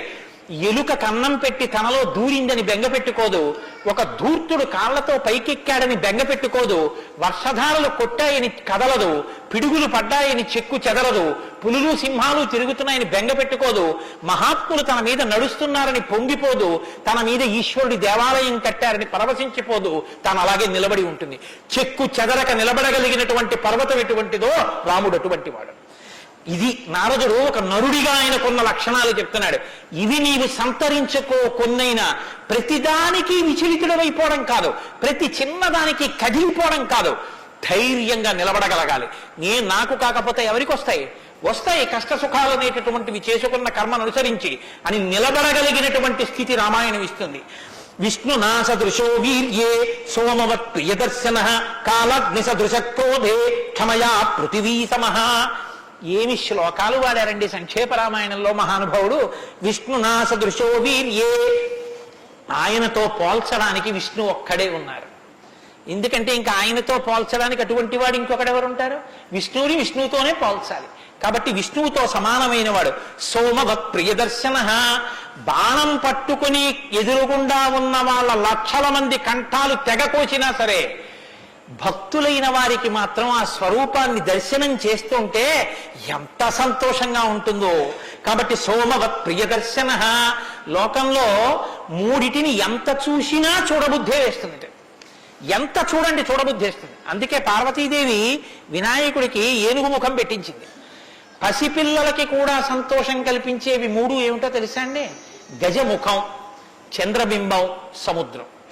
మీరు సముద్రపు తోటికి వెళ్ళి ఎంతసేపు కూర్చోండి, ఎంతసేపు చూస్తున్నా సముద్రాన్ని అలా చూడాలనే అనిపిస్తుంది. చీకటి పడిపోయిన తర్వాత సముద్ర ఘోష అదో సంతోషం, వస్తున్న కెరటాలు అదో సంతోషం, చీకటి పడ్డాక దీపాలతో దూరంగా వెళ్ళిపోతున్న ఓడ అదో సంతోషం, సూర్యోదయానికి సముద్రం ఆకాశం కలిసినట్టుగా ఉన్న చోట ఉదయిస్తున్న సూర్యబింబం అదో సంతోషం, ఆ పడుతున్న ఎర్రకాంతి అదో సంతోషం, సూర్యాస్తమయానికి సముద్రంలో కృంగిపోతున్నట్టుగా ఉన్న సూర్యుడు అదో సంతోషం. తిక్కన గారు విరాట పర్వంలో అంటారు, రాత్రి అయ్యేటప్పటికి ఆకాశం ఎలా ఉందంటేట మంచి సంపన్నుడైన గృహస్థు ఇంట్లో అలంకారం చేసినటువంటి పడకలా ఉందిట, దాని మీద పువ్వులు అవన్నీ వేస్తే ఎలా ఉందో అలా ఉందిట. సూర్యోదయానికి ఉన్నటువంటి ఆకాశం ఎలా ఉందంటేట తెల్లవారిన తర్వాత 10 మంది చూస్తే దృష్టి దోషం కలుగుతుందని ఆ ఇంటి ఇల్లాలు దుప్పటి మీద ఉన్న పువ్వులు అవే అన్నీ పోయేటట్టు ఒక్కసారి 2 చేతులతో ఇలా దులిపేస్తే అన్నీ పోయిన తర్వాత దుప్పటి ఎలా ఉందో ఆకాశం ఎలా ఉంది తెల్లారాకంటారు. అలా ఆ సముద్రాన్ని చూస్తుంటే ఎంత అందంగా ఉంటుందో. పసిపిల్లల దగ్గర నుంచి కవుల వరకు జ్ఞానుల వరకు సముద్రం ఆనందమే.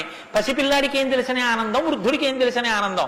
అందరూ సముద్రపు ఇంటికి వెళ్ళి ఆనందం పొందుతారు. ఆఖరికి తుఫాను సమయంలో సముద్రం చూడడం అదో సంతోషం కొంతమందికి. కాబట్టి సముద్రం. 2 చంద్రబింబం. చంద్రబింబాన్ని ఎంతసేపు చూడండి సంతోషం. రామాయణంలో వాల్మీకి మహర్షి వర్ణిస్తారు సుందరకాండలో చంద్రబింబాన్ని, ఏమి వర్ణనలో ఆ సర్గలు. కాబట్టి చంద్రబింబం. 3 ఏనుగు.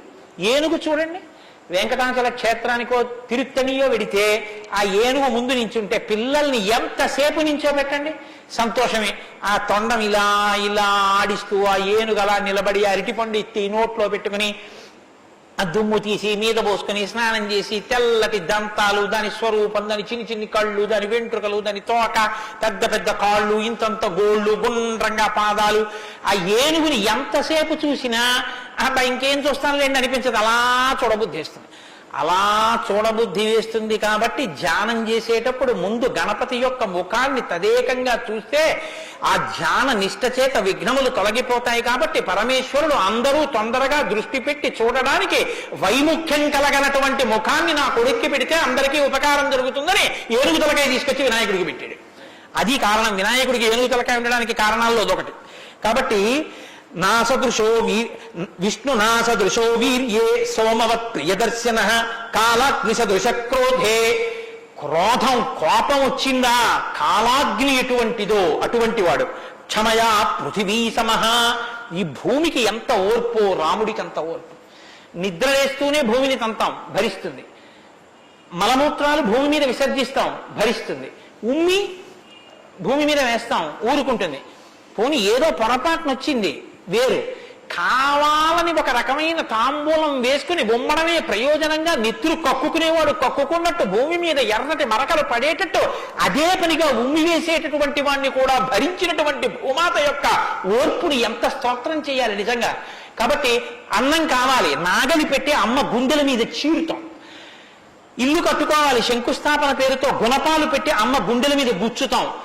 ఆఖరికి ఇంత సంపాదించి ఇంత కీర్తి తెచ్చి మా నాన్నగారు, మా బాబాయ్ గారు, మా మేనమామ, మా ఆయన ఇన్ని బంధుత్వాలు పెట్టుకున్న వాళ్ళు ఆ ఊపిరి ఆగిపోగానే తీసుకెళ్లి బయట చిరిగిపోయిన బొంతో చాపో వేసి పడుకోబెట్టి కొత్త చాప తెచ్చి 4 కర్రలకేసి తాడేసి కట్టి తీసుకెళ్లిపోతుంటే ఆఖరణ పుచ్చుకునేది ఈ తల్లి ఒక్కతే.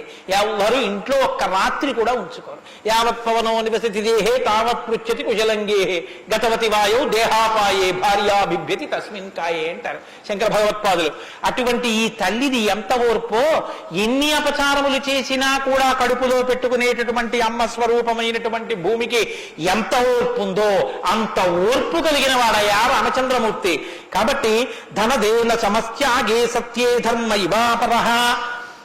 కుబేరుడు ఎంతటి ధనవంతుడో అంతటి మహానుభావుడు, అటువంటి త్యాగం ఉన్నవాడు. సత్యే ధర్మైవాపరః, సత్యము ధర్మము ఒకదాన్నొకటి ఎలా కాపాడుకుని రక్షించుకుంటాయో అలా రక్షించి కాపాడగలిగినటువంటి వాడు. తమేవం గుణ సంపన్నం రామం సత్యపరాక్రమం, ఇన్ని గుణములు కలిగినటువంటి రామచంద్రమూర్తి సాక్షాత్తుగా సత్యపరాక్రముడైనటువంటి వ్యక్తి. ఆయన పరాక్రమం సత్యమే పరాక్రమముగా కలిగినటువంటి వాడు. అటువంటి వాడు రామచంద్రమూర్తిని ఆ రాముని యొక్క కథని సంక్షేపంగా చెప్పారు. సంక్షేపంగా అంటే వివరంగా కాదు, బాగా గుర్తుపెట్టుకోండి. వివరంగా చెప్పలేదు, కేవలం ఏదో విహంగ వీక్షణం అంటారు చూసారా, ఒక్కసారి స్థాళీపులాక న్యాయంగా ఒకసారి అలా చెప్పేశారు. అది ఎంత తేలిగ్గా చెప్పేశారంటే, సజగామ వనం వీర ప్రతిజ్ఞామనుపాలయన్ పితుర్వచన నిర్దేశాత్ కైకయ్యా ప్రియకారణాత్ అంటూ. కానీ సంక్షేప రామాయణ శ్లోకాలండి, అవి నిజంగా మంత్రాలే. దశరథ మహారాజు గారు లేక లేక లేక లేక సంతానం కలగలేదని బెంగ పెట్టుకుని అశ్వమేధయాగం చేసి తత్పాపాన్ని పోగొట్టుకుని పుత్రకామేష్టి చేస్తే యజ్ఞపురుషుడు ఆవిర్భవించి ప్రసాదాన్ని ఇస్తే ఆ పాయసాన్ని అనురూపలైనటువంటి తన భార్యలు స్వీకరిస్తే పెద్ద భార్య అయినటువంటి కౌసల్యాదేవి యొక్క గర్భాన్ని జనించినటువంటి సాక్షాత్ విష్ణుస్వరూపుడైన ధర్మాత్ముడైన రామచంద్రమూర్తి పినతల్లి అయిన కైకమ్మ 14 సంవత్సరములు అరణ్యవాసం చేసి రాజ్యాభిషేకాన్ని విడిచిపెట్టుకోవాలి రామచంద్రమూర్తిని 2 వరములు రాత్రికి రాత్రి దశరథ మహారాజు గారిని అడ్డుపెట్టి నిగ్రహిస్తే తండ్రిని సత్యవాక్యమునందు నిలబెట్టడం కోసమని రామచంద్రమూర్తి రాజ్యాన్ని పరిత్యజించి నారవస్త్రాలు కట్టుకుని చెప్పులు కూడా విడిచిపెట్టి మహానుభావుడు అరణ్యానికి బయలుదేరి వెళ్ళిపోతున్నారు. ఆ వెళ్ళిపోతున్నటువంటి సమయంలో రామస్య దయితా భార్య నిత్యం ప్రాణ సమాహిత జనకస్య కులే జాతా దేవమాయేవ నిర్మిత సర్వలక్షణ సంపన్నా నారీణాం ఉత్తమావధూః సీతాప్యనుగత రామం శిశిలం రోహిణీ యథా.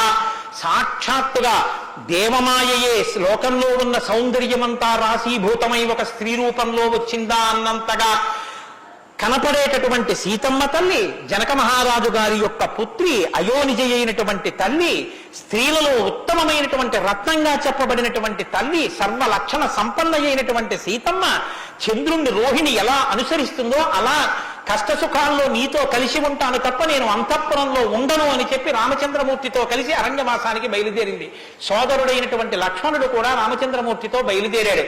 ముగ్గురు అరణ్యవాసం చేస్తున్నటువంటి సమయంలో చిత్రకూట పర్వతం మీద ఉండగా తనకి రాజ్యం కావాలని భరతుడు కోరకపోయినా తల్లి వరం చేత రాజ్యాన్ని పొందడానికి అర్హుడైన భరతుడు మేనమావ గారి ఇంటి నుంచి తిరిగి వచ్చేసరికి దశరథ మహారాజు గారు ప్రాణాలు విడిచిపెడితే నాకు ఈ రాజ్యం వద్దని భరతుడు శత్రుఘ్నుడితో వశిష్ఠుడితో తల్లులతో కలిసి చిత్రకూట పర్వతం దగ్గరికి వెళ్ళి, అన్నా రామా నాకొద్దు, ఈ రాజ్యం నువ్వే తీసేసుకోమని ఎంత నిగ్రహించినా ధర్మాత్ముడు సత్యవాక్య పరిపాలకుడైనటువంటి రామచంద్రమూర్తి నా తండ్రిని సత్యంలో నిలబెట్టడం కోసం నేను ఈ వనవాసానికి వచ్చాను తప్ప నాకు ఈ రాజ్యం అక్కర్లేదని స్వీకరించడం మానేసి తన పాదుకలను తీసుకెళ్లి భరతుడికి ఇస్తే భరతుడు పాదుకలను పట్టుకుని నందిగ్రామానికి వచ్చి సింహాసనం మీద పెట్టి రాజ్యం చేస్తుంటే మహానుభావుడు చిత్రకూట పర్వతం మీదే ఉన్నట్టయితే వచ్చినటువంటి తల్లులు సోదరులైనటువంటి భరత శత్రుఘ్నులు జ్ఞాపకానికి వస్తారని చిత్రకూటాన్ని విడిచిపెట్టి దండకారణ్యంలో ప్రవేశించి ఉన్నటువంటి సమయంలో అక్కడ ఉన్నటువంటి రాక్షసులలో ఒకటి అయినటువంటి శూర్పణఖ వచ్చి రామచంద్రమూర్తి యొక్క తమ్ముడైన లక్ష్మణుడు, లేదా సంక్షేప రామాయణం ప్రకారం రాముడిటే లక్ష్మణుడు చేసిన పని రాముడు చేసినట్టే,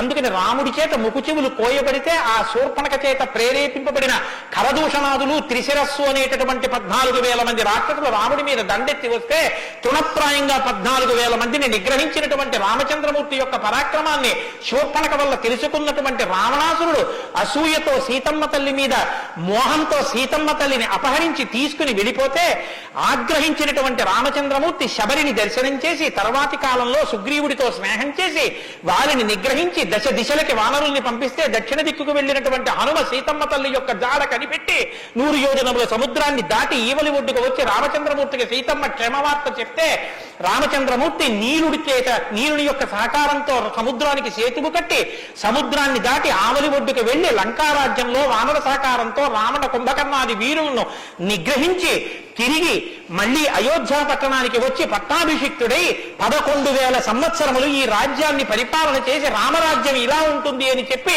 లోకానికి చాటి చెప్పిన వాడయ్యా రామచంద్రమూర్తి అంటే సంక్షేప రామాయణాన్ని కథారూపంగా శ్లోకరూపంగా నారద మహర్షి వాల్మీకి మహర్షిగా ఉపదేశం చేశారు. ఉపదేశం చేస్తే సంతోషించారు. ఆ రామరాజ్యం యొక్క గొప్పతనాన్ని 4 శ్లోకాలు వినకపోతే మనం దోషం చేసిన వాళ్ళం అవుతాం. ప్రహృష్టముదితో లోక స్తుష్ట పుష్ట సుధార్మిక నిరామయో హ్యరోగశ్చ దుర్భిక్ష భయవర్జిత న పుత్రమరణం కించిత్ ద్రక్షంతి పురుషః క్వచిత్ నార్యాశ్చ విధవా నిత్యం భవిష్యంతి పతివ్రతాః న చాగ్నిభయం కించిత్ ఆప్సుమజ్జంతి జంతవః న మాతజం భయం కించిత్ నాపి జ్వరకృతం తథా న చాపి క్షుద్భయం తత్ర న తస్కర భయం తథా నగరాణి చ రాష్ట్రాణి ధనధాన్యయుతాని చ నిత్యం ప్రముదితాః సర్వే యథా కృతయుగే తథా అశ్వమేధశతైర్రిష్ట తథా బహుసువర్ణకైః. రామచంద్రమూర్తి రాజ్యం చేసేటటువంటి కాలంలో కొడుకులు మరణిస్తే పెద్దవాళ్ళైనటువంటి వాళ్ళు పిల్లలకి ప్రేతకార్యం చేయడం అన్నది లేదు. స్త్రీలు విధవలై భర్త మరణిస్తే జీవించవలసినటువంటి దౌర్భాగ్యం లేదు. అందరూ పసుపు కుంకాలతో భర్త చేతుల మీద వెళ్ళిపోయేవారు. ఎక్కడ అగ్నిభయం ఉండేది కాదు. జంతువులు నీళ్లలో మునిగి మరణించడం అనేటటువంటిది ఉండేది కాదు. వాత భయం కానీ, అనారోగ్యాలు కానీ, జ్వరాలు ఏర్పడడం కానీ, భయంకరమైన వ్యాధులు పటమరించడం కానీ, దొంగతనం కానీ, క్షుద్బాధ కానీ, ఆకలితో అలమటించడం కానీ, అశాంతి కానీ లోకంలో ఎక్కడా లేవు. అశ్వమేధాది యాగములను చేసి ఎంతో మంది బ్రాహ్మణులకి బంగారాన్ని దానం చేశాడు. గవాం కోట్యయుతం దత్వా బ్రహ్మలోకం ప్రయాస్యతి అసంఖ్యేయం ధనం దత్వా బ్రాహ్మణేభ్యో మహాయశాః. కొన్ని కోట్ల గోవులు దానం చేశాడు, కొన్ని కోట్ల బంగారు నాణెములు దానం చేశాడు. దశవర్ష సహస్రాణి దశవర్ష శతాని చ రామో రాజ్యముపాసిత్వా బ్రహ్మలోకం గమిష్యతి. రామో రాజ్యం ఉపాసిత్వ, రాజ్యాన్ని ఉపాసన చేశాడు మహానుభావుడు. అంత గొప్ప పరిపాలన చేసి 11,000 సంవత్సరముల పరిపాలన తర్వాత బ్రహ్మలోకాన్ని చేరుకున్నాడు. ఇదం పవిత్రం పాపఘ్నం పుణ్యం వేదైశ్చ సంహితం. ఈ రామాయణ కథ ఉన్నదే, ఈ రామాయణ కథ పాపములన్నిటినీ పోగొడుతుంది. ఇది వేదములతో సమానమైనది. యప్పటే రామచరితం సర్వపాపై ప్రముచ్యతే. ఎవరు ఈ రామ కథని వింటున్నారో వాళ్ళకి సర్వ పాపములు తొలగిపోతాయి. సత్యం సత్యం పునఃసత్యం, ఇందులో అనుమానమేమీ లేదు. ఏతదాఖ్యానమాజుష్యం పఠన్ రామాయణం నరః. ఎవరు ఈ రామాయణాన్ని చదువుకుంటున్నారో వింటున్నారో వాళ్ళకి ఆయుష్యం నిలబడుతుంది, అపమృత్యు దోషం తొలగిపోతుంది. సపుత్ర పౌత్ర సగణః ప్రేత్య స్వర్గే మహీయతే. పుత్రుల్ని, కొడుకుల్ని, మనవల్ని చూసిన తర్వాత 3 తరాలు చూసిన తర్వాత సంతోషంతో సుఖశాంతులతో ఇహమనందు జీవించి ఆఖర తేలికగా శరీరం నుంచి ప్రాణం విడిపోయి జీవుడు సంతోషంగా భగవన్నామని చెప్తూ స్వర్గలోకాన్ని చేరుకుంటాడు. ఇంతటి గొప్ప అనుభూతిని, ఐశ్వర్యాన్ని అనుగ్రహించగలిగినటువంటి శక్తి కలిగినటువంటిది రామాయణం. కాబట్టి ఎల్లరూ ఈ రామాయణాన్ని చదువుకోవాలి, వినాలి, ధరించాలి అని నారద మహర్షి వాల్మీకి మహర్షికి చెప్తే తదేక ధ్యానంతో ఆ మాలామంత్రంగా వినపడిన సంక్షేప రామాయణాన్ని విని పొంగిపోయిన హృదయంతో, తన్మయత్వంతో ఉన్నటువంటి వాల్మీకి మహర్షి యొక్క స్థితి దగ్గర ఇవాల్టి ఉపన్యాసాన్ని పూర్తి చేస్తున్నారు. రేపటి రోజున అసలు ఎలా ఆవిర్భవించిందో, తన్మయత్వంలో ఉన్న వాల్మీకి మహర్షి ఎలా బయలుదేరారో, రామాయణం ఎలా వచ్చిందో, ఏం జరిగిందో ఆ విషయాన్ని మీకు మనవి చేసి రామాయణ కథా ప్రారంభం చేసే అనుగ్రహాన్ని రామచంద్ర ప్రభు నాకు కృప చేయుగాక. రేపు ఖచ్చితంగా 6:30 కథా ప్రారంభం అయిపోతుంది. లేకపోతే 7 రోజుల్లో బాలకాండ పూర్తి కాదు. కాబట్టి మంగళాశాసనపరై మదాచార్య పురోగమై సర్వైశ్చ పూర్వైరాచార్యై సత్కృతాయాస్తు మంగళం. మంగళం కోసలేంద్రాయ మహనీయ గుణాత్మనే చక్రవర్తి తనూజాయ సర్వభౌమాయ మంగళం. ఉమాకాంతాయ కాంతాయ కామితార్థప్రదాయినే శ్రీగిరీశాయ దేవాయ మలినాథాయ మంగళం. కరచరణకృతం వా కర్మవాక్కాయజం వా శ్రవణమైనజం వా మానసం వా పరాధం విహితం వా సర్వమేత్తక్షమస్వా శివ శివ కరుణాబ్ధే శ్రీ మహాదేవ శంభో. సర్వం శ్రీ ఉమామహేశ్వర పరబ్రహ్మార్పణమస్తు. స్వస్తి. శ్రీరామాయణం వినడం ఒక మహద్భాగ్యం. నన్ను నమ్మండి, నేను చెప్తున్నానని నేను చెప్పట్లేదు. జీవితంలో రామాయణం వినడం అనేటటువంటిది కొన్ని కోట్ల కోట్ల కోట్ల జన్మల తర్వాత లభించేటటువంటి అదృష్టం. అందున సంపూర్ణ రామాయణం బాలకాండ నుంచి పట్టాభిషేకం వరకు ఏకబిగిన మండల కాలం రామాయణం వినడం అనేటటువంటిది సంభవం అయ్యేటటువంటి విషయం కాదు. అది కేవలం పూర్వపుణ్యం, రామానుగ్రహం ఉంటేనే సాధ్యమయ్యేటటువంటి విషయం. అటువంటి రామ కథ విన్న తరువాత మనం కేవలం లేచి వెళ్ళిపోవడం వల్ల ప్రయోజనం కన్నా రామనామాన్ని చెప్పి వెడితే చాలా బాగుంటుంది. రామనామం కేవలం రామ అనడం కన్నా పెద్దలు మనకు ఒక మార్గాన్ని ఇచ్చారు. రామ రామ రామ అని 3 మాటలంటే ఆ రోజున వాళ్ళు విష్ణు సహస్రం చెప్పిన ఫలితం. అది ఇంట్లో అంటేనే అంత ఫలితం ఇస్తే ఒక దేవాలయ ప్రాంగణంలో, అది జగద్గురు పీఠ ప్రాంగణంలో ఎంత శక్తివంతం ఆలోచించండి. అందుకే రామ రామ రామ 1000 ఎలా అవుతుందని మీకు అనుమానం ఉండొచ్చు. అక్షరాల్ని అంకెల్లోకి మార్చే సంప్రదాయం ఉంది. రా 2 మా 5. రామ రామ రామ అంటే 2 5 2 × 5 × 2 × 5 × 2 × 5 2 5 10 10 2 20 25 100 100 200 200 1000 సహస్రనామ తత్తుల్యం రామనామ వరాననే. కాబట్టి శ్రీరామ రామ రామ అంటే విష్ణు సహస్రం చెప్పి వెళ్ళిపోయినట్టు. కాబట్టి నేను మకుటం అంటూ ఉంటాను. మకుటం మీరందరూ కానీ నేను దానికి వివరణం ఒకటి అంటూ ఉంటాను. మీరు మీ అందరూ కూడా చక్కగాను రామనామము రామనామము రమ్యమైనది రామనామము అని మీరంటారు. ఉండండి, మీ త్వర చాలా గొప్పది. అలా అంటే రామనామము రామనామము రమ్యమైనది రామనామము అలా అన్నప్పుడు 3 మాటలు రామ రామ రామ అంటారు. మీరు ఎన్ని మాటలు అన్నారో అన్ని మాటలు విష్ణు సహస్రం చెప్పింది. పైగా మీరు ఒకటి గుర్తు పెట్టుకోండి, నేను పూర్తి విశ్వాసంతో చెప్తున్నాను. వ్యక్తిగత అనుభవాలు వేదికల మీద చెప్పడం నాకు ఇష్టం ఉండదు. శ్రీరామాయణం జరగడానికి అందరికన్నా ముందే స్వామి హనుమ వస్తారు. అందుకే రామాయణం చెప్పేటప్పుడు హనుమ కోసం ఒక ఆసనం వేస్తారు. ప్రచ్ఛన్న రూపంలో వచ్చి కూర్చుంటారు. అదిగో ఆ ఆసనం అదే. రామచంద్రమూర్తి పాదాల దగ్గర ఖాళీగా ఉంచిన ఆసనం ఎవరికంటే హనుమ కొరకు. దాని మీద వారు కూర్చుంటారు. అందుకే పుష్పాలంకారంతో శోభింపచేస్తారు. ఆయనకి ఆ పూలహారం వేశాను. రామనామం చెప్తుంటే ఆయన ఇలా చూస్తూ ఎవరా రామనామం చెప్తున్నారో పొంగిపోతారట. రాముడు హనుమ ప్రీతి పొందేస్తారు. ఎంత అసలు సీతమ్మ పరవశించిపోతుంది. నేను మీకు ఇప్పుడే చెప్పాను, వాక్కు ఉన్నది ఒక్క మనుష్య జన్మకి. అది మన భాగ్య విశేషం చెప్పగలగడం. రోజు అలాని మీతో నేనేం గంట సేపు చెప్పించాను. ఒక్క 11 పర్యాయాలు అందులో నాకు ఏది అనిపించాలనిపిస్తే అవి అనిపిస్తూ ఉంటాను. నేను వివరణతో కూడిన మాట అంటాను, మీరు రామనామము రామనామము రమ్యమైనది రామనామము. నేను గొప్పకి చెప్పట్లేదు, మీతో మాట మనవి చేస్తా. నేను అయ్యప్ప స్వామి దేవాలయంలో సంపూర్ణ రామాయణ ప్రవచనం చేసిన రోజుల్లో ఇది అనిపించేవాళ్ళం. రామాయణం అయిపోయిన తర్వాత రామాయణం సీడీలు ప్రపంచవ్యాప్తంగా అన్ని దేశాలకి వెళ్ళాయి. అయితే అమెరికా నుంచి నాకు ఫోన్లు వచ్చాయి, గురుగారు ఒక్కసారి వినండి అని. వాళ్ళు ప్రతిరోజు రామాయణం వినేటప్పుడు ఖాళీ కుర్చీ వేసి టేప్ రికార్డర్ పెట్టి 6:25 అవుతుంటే కోటేశ్వరరావు ఉపన్యాసానికి వస్తున్నారని భావన చేసుకుని వాళ్ళు టేప్ రికార్డర్ ఆన్ చేసి ఉపన్యాసం వినేసి నేను చెప్తుంటే వాళ్ళు రామనామం చెప్తూ అమెరికాలో వాళ్ళందరూ కలిసి పట్టాభిషేకానికి ఊరేగింపుగా ఉపన్యాసంలో ఎలా చెప్పానో అలా వెళ్ళి పట్టాభిషేకం చేస్తూ వాళ్ళు ఫోన్లో నాకు వినిపించారు. ఎందుకని అంటే నేను సముద్రం దాటి రాను అన్నాను. అందుకని నేను వెళ్ళలేదు పాపం చూడ్డానికి. కానీ ప్రపంచంలో ఎన్ని దేశాలలోనో అలా చెప్పుకుని ఎన్ని కోట్ల రామనామం జరిగిందో, ఎన్ని చోట్ల పట్టాభిషేకాలు జరిగాయో. మళ్ళీ ఆనాడు సంపూర్ణ రామాయణం చెప్పించాడు రామచంద్ర ప్రభు.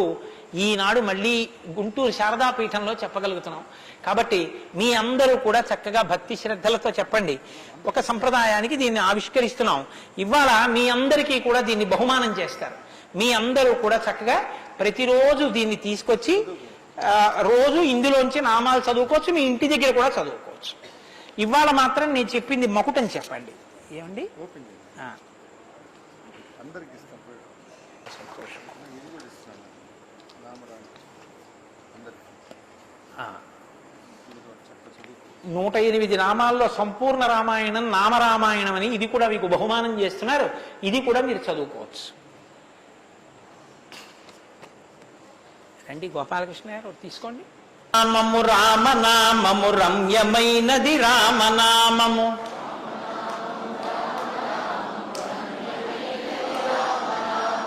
దారి నుండి గనడచు వారికి తోడు నీడే రామనామము రామనామము రామనామము రమ్యమైనది రామనామము నారదాది మహామునీంద్రులు నమ్మినది శ్రీరామనామము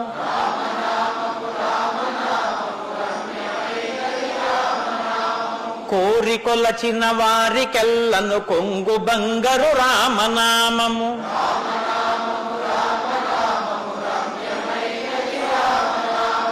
అండపిండ బ్రహ్మాండములకు ఆధారమైనది రామనామము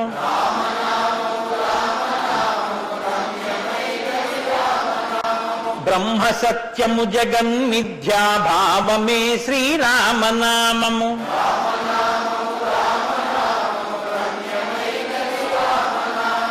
ఆంజనేయుని వంటి భక్తుల నిర్వికారము నిర్వికల్పము నిర్గుణము శ్రీరామనామము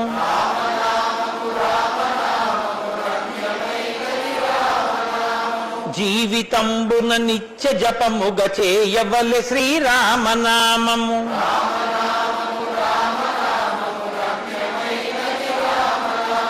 నిజ స్వరూపము బోధకం బగు తారకము శ్రీరామనామము.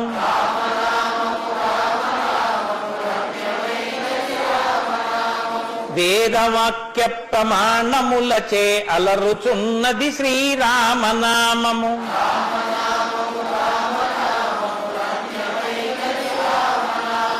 తల్లివలె రక్షించు సుజనుల నెల్ల కాలము రామనామము.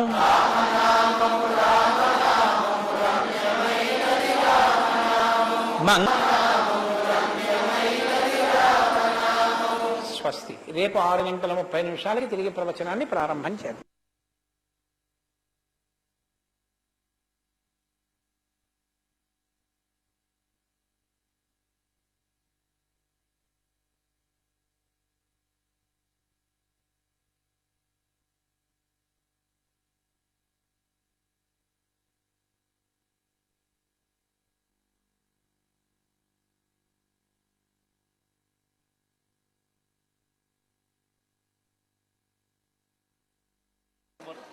చాలా సంతోషం, చాలా సంతోషం.